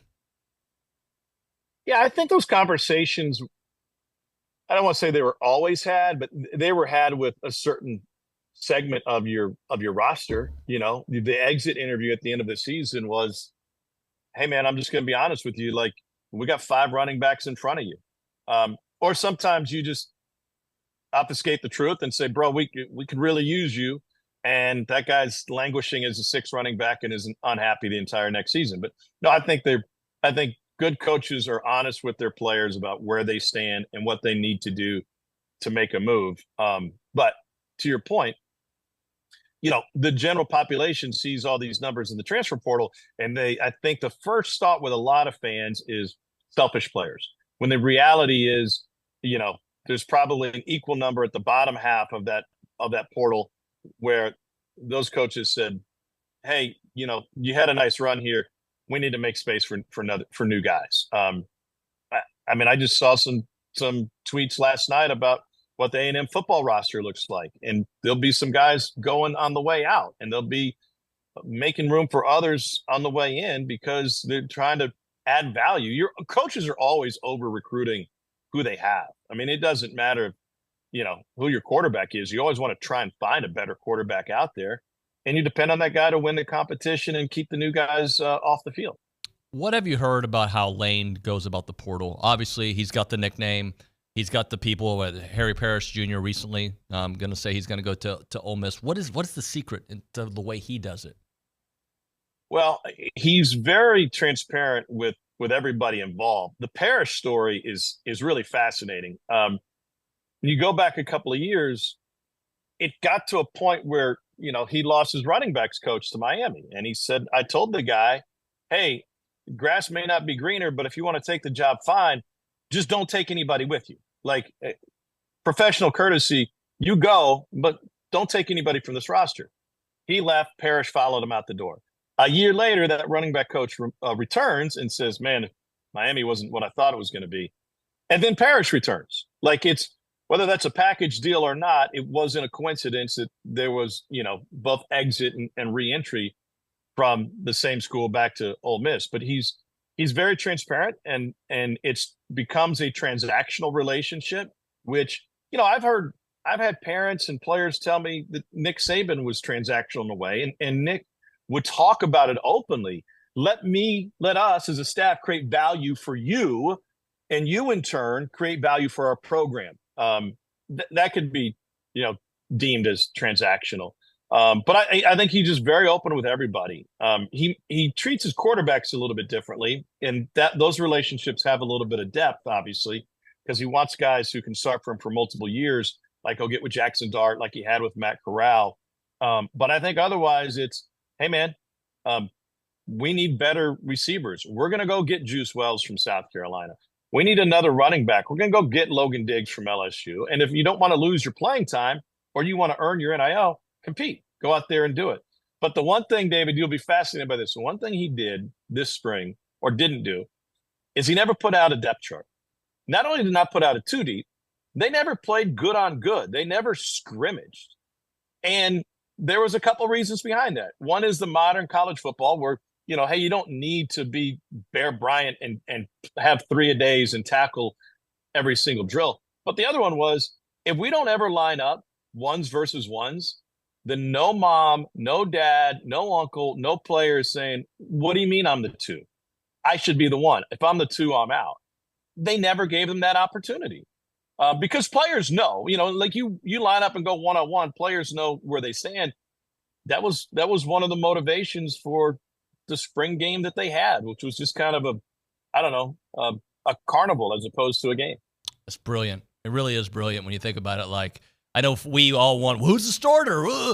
Doesn't matter. Get through the portal, then you can figure it out, right? Yeah, and they had already known, by the way, and other programs are going through the same thing. It's just the one spring game I was at. They already knew that Parrish was coming back and was going to be in there at running back.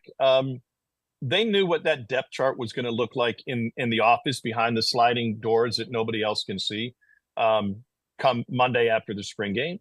But there's no reason to show your cards. And I think the other part of that, by not really having a full spring game and not getting out there and showing everything you can do, is you're also limiting exposure to the guys on your team who may be ripe for being plucked, right? Like, you have a huge game as a third string wide receiver, your phone's going to be ringing that night. Hey, man, you're behind this guy, and this guy, but we saw what you can do. You can come help us. Well, if you just have a dunk contest and a tug of war and hot dog eating contest, the phone's not really ringing. All right, let me close out with this question. Jaden Daniels could be the second pick in the draft, could be in the top 5. What kind of pro do you expect him to be? I think he'd be a great pro. I think he's got all the intangibles that they're looking for. I think he's a great leader. The people that knock him for running too much in college, I think that's that's fair if you only thought of him as a runner and he only thought of himself as a runner. But that was only a byproduct, I think, of him as a competitor. The one thing as a runner he would need to do, and I actually talked to him about it this past fall, is he's such a competitor that he does not have in his mind that little warning light that says step out of bounds, avoid the hit. In his mind, that light is you can get 3 more yards, lower your shoulder, go straight into the safety, go straight into this cornerback. That's got to change at the NFL level if he's going to leave the pocket at all. But no, he's got an incredible arm. He's a great competitor. He wasn't surrounded by the best team at LSU, but he put up obnoxious numbers. I like him better than the USC quarterback. I like a guy who had to compete at different spots and earn where he was, both at Arizona State, where he was more of a run first before he got to LSU, and then really looked good in that program last year. I think he's a winner. And I don't know how you measure that. I don't know how that plays over in draft rooms, but I think that's a big part of it. Tom, great stuff as always, man. Thanks so much, buddy. All right. I hope you don't have to change a tire again. I want the challenge. Just somebody else's car, not mine. Yeah. Volunteer. Just stand up by the side of the road. I might do that.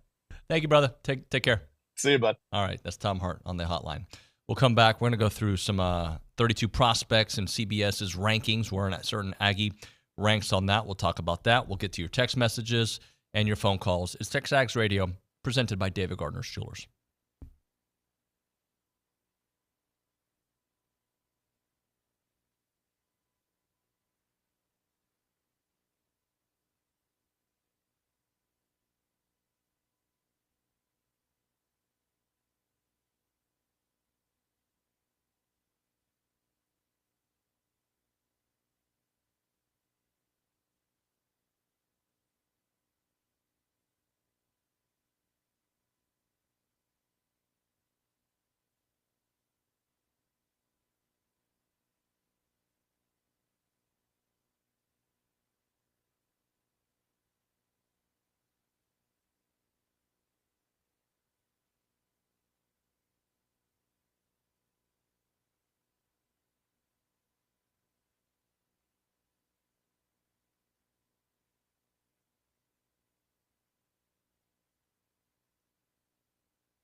We're back here on TexAgs Radio. We're presented by David Gardner's Jewelers, Rollo Insurance Studio. I do want to talk about the Texans uniform here in a second with Luke, who brought it to my attention. Luke and Alex did. But before that, I want to read this message that I got on TexAgs.com.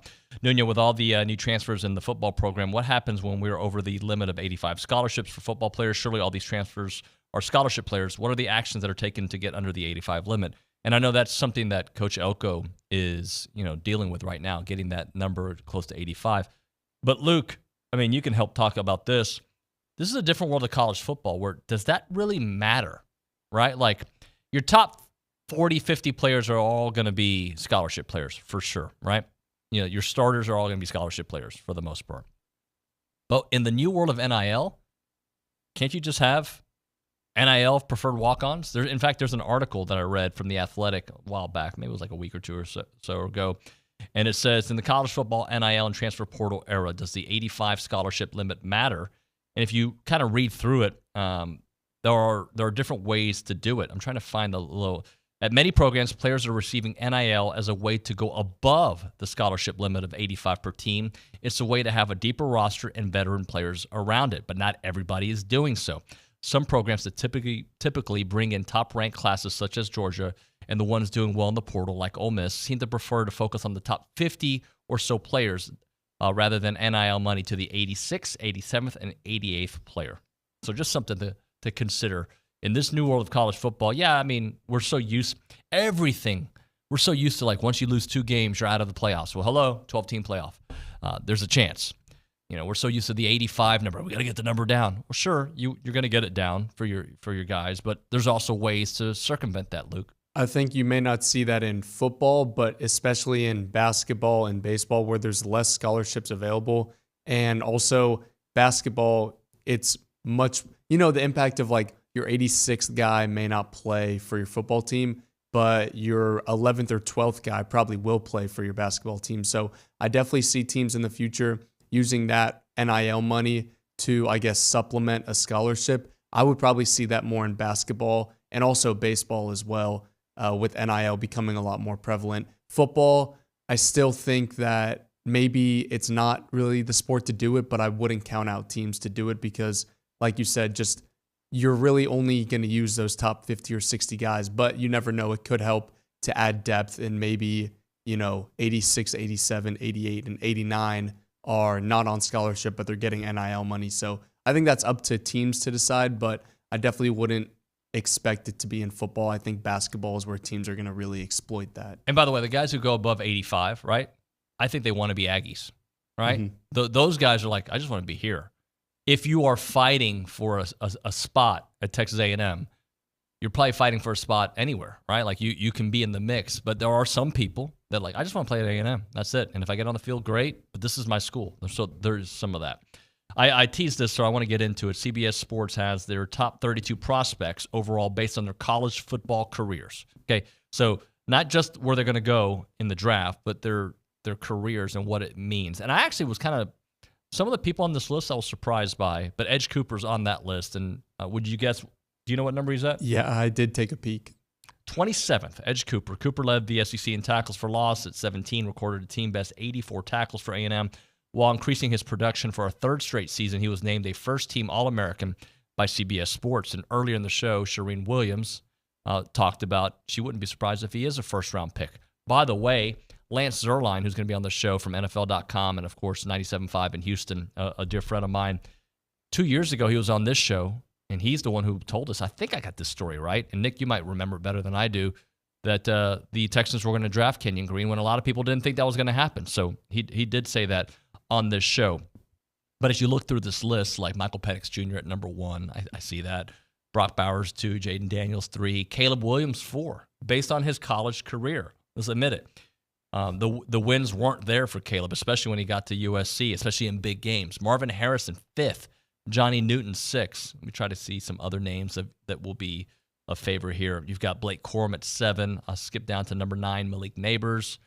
Jordan Travis, who, obviously a devastating end to his career at Florida State, number 10 on this list. I'm going to go to the 20s now because I think some of the names you'd be surprised, like how close to Edge Cooper. J.J. McCarthy, who some people think is going to go in the top 5, was 24th on the list.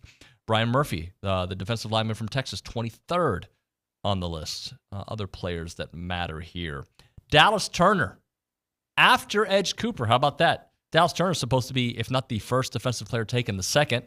He's number 28 based on his career at Alabama. Turner racked up 10 sacks and forced a couple of fumbles on his way to consensus first-team All-American honors. He was the SEC Defensive Player of the Year, ended his 3-year run with the Crimson Tide with 22 and a half sacks.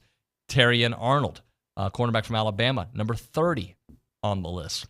How about this one?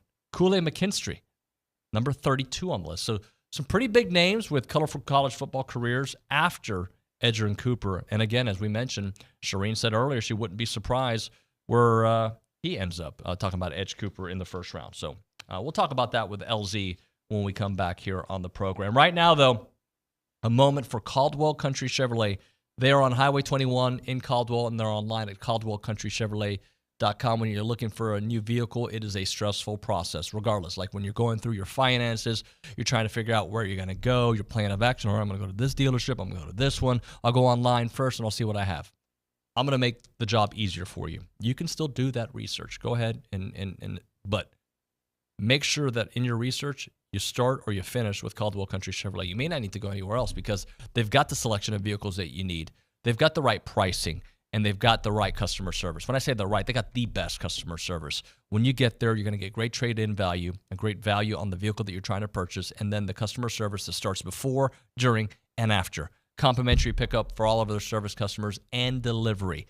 That's why they're a proud supporter of Aggie athletics. That's why Aggies all over the place flock to Caldwell to get their vehicle. It is the place to go, and it's not a far drive. We're talking 15 minutes, the very edge of Bryan, to the beginnings of Caldwell. Short conversation away, but you'll see the difference when you step on the lot and do business with the great people there at Caldwell Country Chevrolet. Highway 21 in Caldwell, online, caldwellcountrychevrolet.com.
All right, welcome back into TexAgs Radio. Our next guest, not only you can find him on NFL TV, you can find him on the NFL Network, I should say, NFL.com, hear him on ESPN 97.5 in Houston. He's also part of a legendary basketball team that won 4 championships there at the Daryl Morey Cup for the Houston Rockets. Our guest is Lance Zierlein, my buddy. What's up, LZ?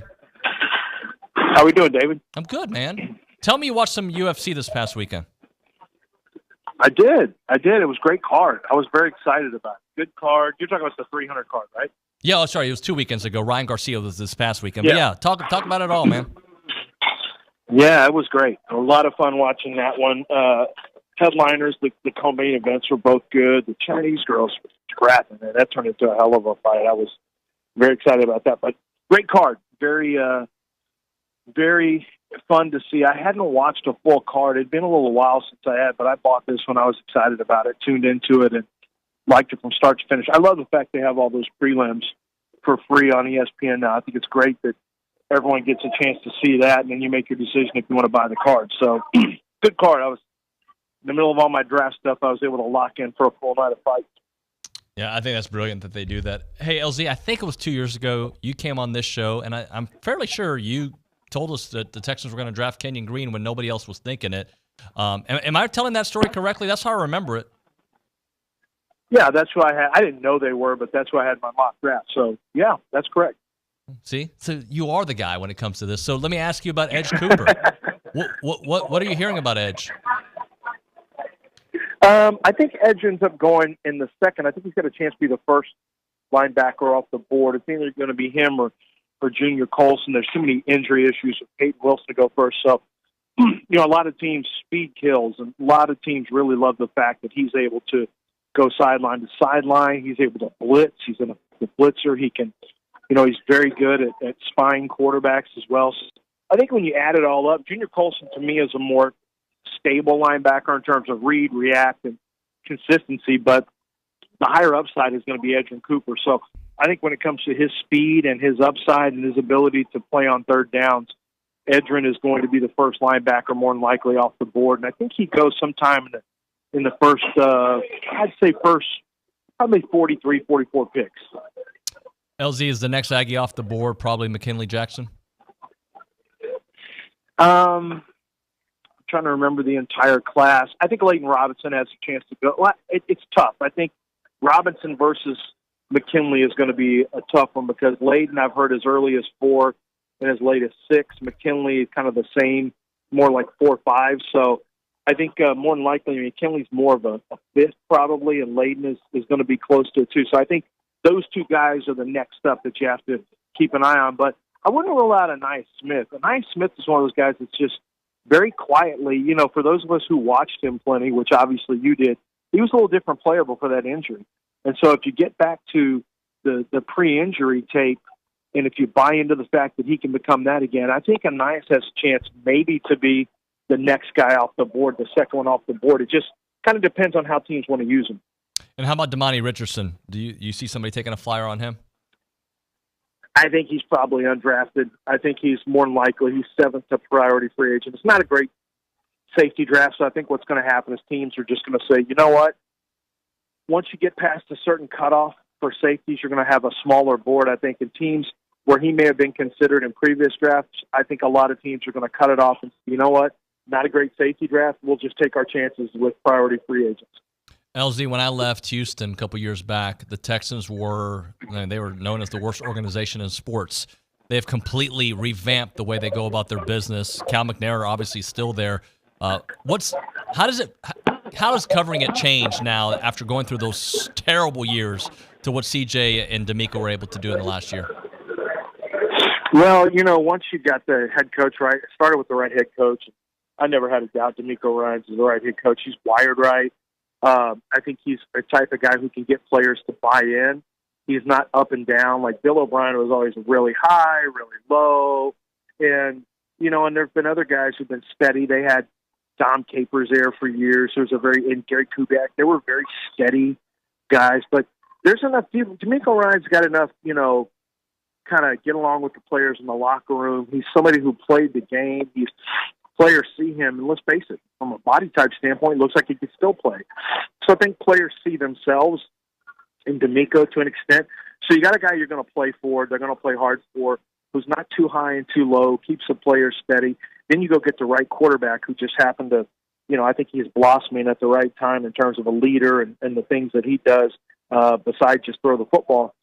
And then, from an ownership standpoint, I think, frankly, Hannah McNair, Cal's wife, stepping in and maybe helping a little bit to get rid of some of the snakes in the building was a pretty big deal.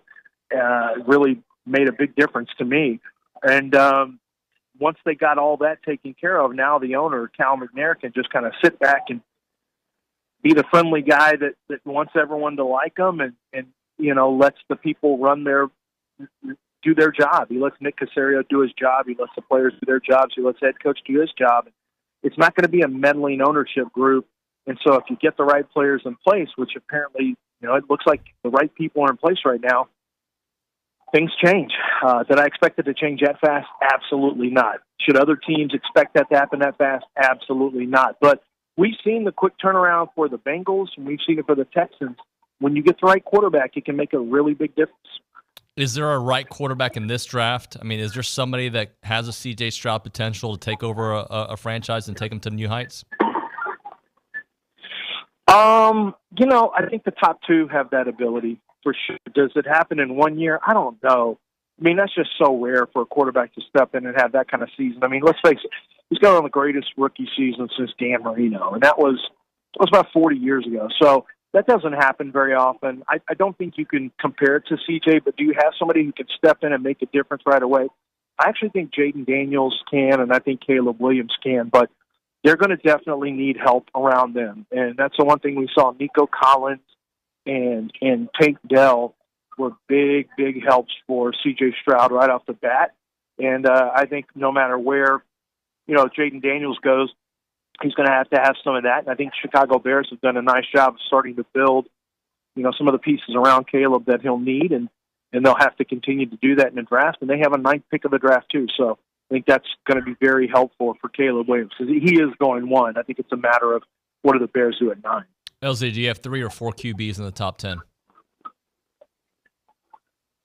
I have 4 now. I think it's going to be 4. I think it'll be 4. Worst case scenario, 11, Minnesota will trade to 9 or trade to 10 and flip to make sure they get the 4th quarterback available. That's Drake May. I think the quarterback that could slip a little bit now, based on some conversations, is J.J. McCarthy. If New England doesn't, but that all depends on who Washington goes with the 2, and I think that's a little up in the air. So I think it's really, I think the order of the quarterbacks is still a little bit up in the air based on what number 2 Washington does. But I think ultimately 4 quarterbacks go inside the top 10. Yeah. I struggle with J.J. McCarthy, LZ, when I watch him because the guy's obviously a winner, but I don't see what Jim Harbaugh sees and what a lot of these NFL GMs see. What do you see when you watch him? Right.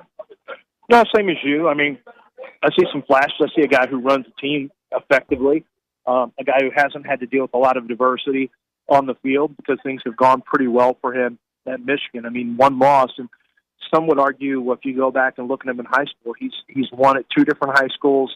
He was a winner his first year as a starter at Michigan, a winner in his second year, won a national championship. And I think there's something to that. But when it comes to just watching him play, there's not enough games. There's just not enough individual games and individual halves where he's had to take over games and put it on his shoulders. So I don't know that we know if he can do it or not. That's the problem is you're kind of betting on the future, you're betting on the come, and you're trying to project him being able to do that when we don't really have a lot of that on tape just yet. Talking to Lance Zierlein here on TexAgs Radio, presented by David Gardner's Jewelers. Any feeling on how the Cowboys are going to do tomorrow, or Thursday, Friday, Saturday, and the direction of that franchise? They're tough. I think they could use offensive line help, but I think they're going to look at offensive line. With Cowboys, I think you have to kind of keep your head on a swivel because Will McClay does a really good job of isolating talent. I think Stephen Jones has done a good job of helping to refocus that organization over the years to really make smart plays instead of splashy plays in the draft. And so, I think they're going to let the draft board come to them. Offensive line is clearly a position I think they could look at, but then, wide receiver. I wonder sometimes if Dallas could go really aggressive here at wide receiver. I don't know if they can afford to do it, but a rookie contract for 5 years gives you another weapon. I do think they'll look at running back, but not in the first round. So for the Cowboys, they need some defensive help too. I think it really depends on who's falling, who's sliding. Because I do think the Cowboys will let the draft come to them, but offensive tackle and then, potentially, and there's not really a great defensive lineman that I like there. Byron Murphy will be off the board. It's a little tougher wide receivers are the ones that are going to be there. A pass rusher could be there. And then an offensive center / offensive tackle, when I say offensive line, those are the ones that I think you're going to look at for Dallas based on what the board looks like to me. Hey, LZ, how's our buddy John Granado doing? How's Granado doing? He's good. He's living the life. Has a sugar mama for a wife, and he just does radio and then plays golf all day and drinks. So, he's living the life. For the audience that doesn't know, John is Lance's partner at ESPN, was my boss back in the day. His wife, the sugar mama, was my boss at ABC 13. So I'm very familiar with the Granado family. That's right. That's exactly right. Hey. But they're great people, and I'm happy for John getting to live that life while I'm here doing my second job in California right now. We're doing radio at 5 a.m. and grabbing my breakfast right now before I have a day of television. Hey, man. I love my second job, but John loves his second job as golfer and drinker. No doubt about that. LZ, you're the best, man. Thanks for making a few minutes. I know you're super busy, buddy. You got it, David. Later, man. Okay, we'll see you then. Lance Zierlein on the hotline, breaking it down here on TexAgs Radio. Appreciate his time. And it's funny, when he's on NFL draft mode, LZ is all business. When it's not, and when the Astros suck in the summer, I can remember years past, he'll have a connection on air, live radio. It's one of the funniest and most talented people I know. He and Chance McClain, the guy I talk about from Heritage Films, dear friends too, so no wonder. And John Harris. John Harris and LZ grew up together. They've been dear friends since they were 5 years old, so that just tells you a little bit about that whole community. Lance's dad was an assistant coach in the NFL for a long time, so a lot of studs in that family. We're going to hit a break here. When we come back on TexAgs Radio, we'll get to your final text messages. I want to give a shout-out to David Gardner's Jewelers, our proud partner here and our corporate title sponsor here on TexAgs Radio. They've been an official sponsor of TexAgs Radio since day one of this program. 911 University Drive East in College Station. To see a wide selection of Rolex timepieces for both men and women, stop by David Gardner's Jewelers to meet with a certified Rolex specialist. You can shop them online at davidgardnersjewelers.com. Again, that website is davidgardnersjewelers.com.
TexAgs Radio presented by David Gardner's Jewelers Rollo Insurance Studios. Time to end the day with Double Dave's. You know Double Dave's. We're going to hook you up with your choice of a dozen pepperoni rolls if you're caller number 12 at 979-693-1150. They got your favorite pizza. They've got your favorite world-famous pepperoni rolls, and they've been doing it since 1984 right here in this great area of Aggie land. Reliable in-house delivery, bringing piping hot goodness straight to your door. Just click on doubledaves.com, and your favorites are on their way. I want to read this text before we go to Luke Evangelist at the Angry Elephant News and Social Center. Trey in College Station says there's a rule, at least in football and basketball, that someone can't be on scholarship then later become a walk-on. Correct. But bringing people on, if we're talking about getting that number, that is where the option is out there. So let's go back to Luke Evangelist there at the Angry Elephant News and Social Center. I've got a text from not Double Dave, but Single Dave, just one Dave. Dave and Edmund. You mean said, Dave text. Sorry. Dave and Edmund? Yes. You didn't understand my... Yeah, no, I got it. Dave's a good guy. He is. He wants to know what are the dates for the college baseball postseason. And Dave, I've got them for you. I thought he already texted the answers to him, his own answer. Well, I want to read it out for the audience to make sure everyone knows. Just, in class when it's like, everyone listen up because your question could be someone else's question. Here it is. Yeah, so here's that example playing out in real life. I'm going to read it just in case anyone else had the same question. Hey, actually, Luke, do you know that the Selection Sunday or Selection Date and all these other dates, when the regionals are and super regionals and the college, I need the dates for that. Yes. Okay. Yeah, perfect. So I'm going to read that out for you and anyone else that may need it. The selection show is Monday, May 27th at 11 a.m. Central Time. That's going to be on ESPNU or ESPN2. The regionals go Friday to Monday, May 31st to June 3rd. The super regionals are Friday to Sunday, June 7 to 9, or Saturday to Monday, June 8th through 10. So really the 7th through the 10th in June. Then the first day of the College World Series is going to be June 14th. That is a Friday. And then the College World Series finals will be Saturday to Monday, June 22nd to the 24th. Interesting dates. So basically what you're saying is no vacation until July because we're going to enjoy a long postseason. Yeah, absolutely. I got all my vacation scheduled for right before May 20th. So as soon as we come back, I'm going to be locked in. All locked. Well, you're always locked in, Luke. Thank you. All right. It was a fun show. Yeah, it was. It was, let's see. I thought LZ was really good. Some nice insight there. Billy Liucci calling in the show and dropping some bombs on the air. I know that you guys had already surmised some of that because of the, what the website, the A&M website didn't have Bryce Foster on the roster, but there's reasons for that. And, of course, Billy told you yesterday that Mark Naboo is your starting center. And so that played out on the program as well. What else did we have on the show? We had Olin. Tom Hart. Tom Hart was good, talking about changing a tire. The thing about Tom Hart, every time we have him on the show, there's always going to be something that's not sports-related that probably starts our conversation or ends our conversation. It was about changing tires there. He was really good. We had Gerrod Chadwell in studio and Charean Williams. So a lot to get into. All right, so over the next 48 hours, we're going to continue getting you ready for the NFL draft. Really good reports on Edge Cooper. Charean earlier said that he could be at the end of the first round. LZ thinks more in the second round, but probably the top linebacker taken off the board. So we'll see how that plays out. We'll get you the latest intel on that and maybe what we're hearing on Anaya Smith, and really good intel there from Lance Zierlein on Anaya Smith. All right, that's going to do it for TexAgs Radio on a Tuesday. Tomorrow on the program, we'll have Ryan Broniger on the show. We'll have some other great stuff. We have Johnny Harris on the program as well. We'll get to that. We'll get to your phone calls and your text messages. Thanks so much for watching and listening. We will see you mañana.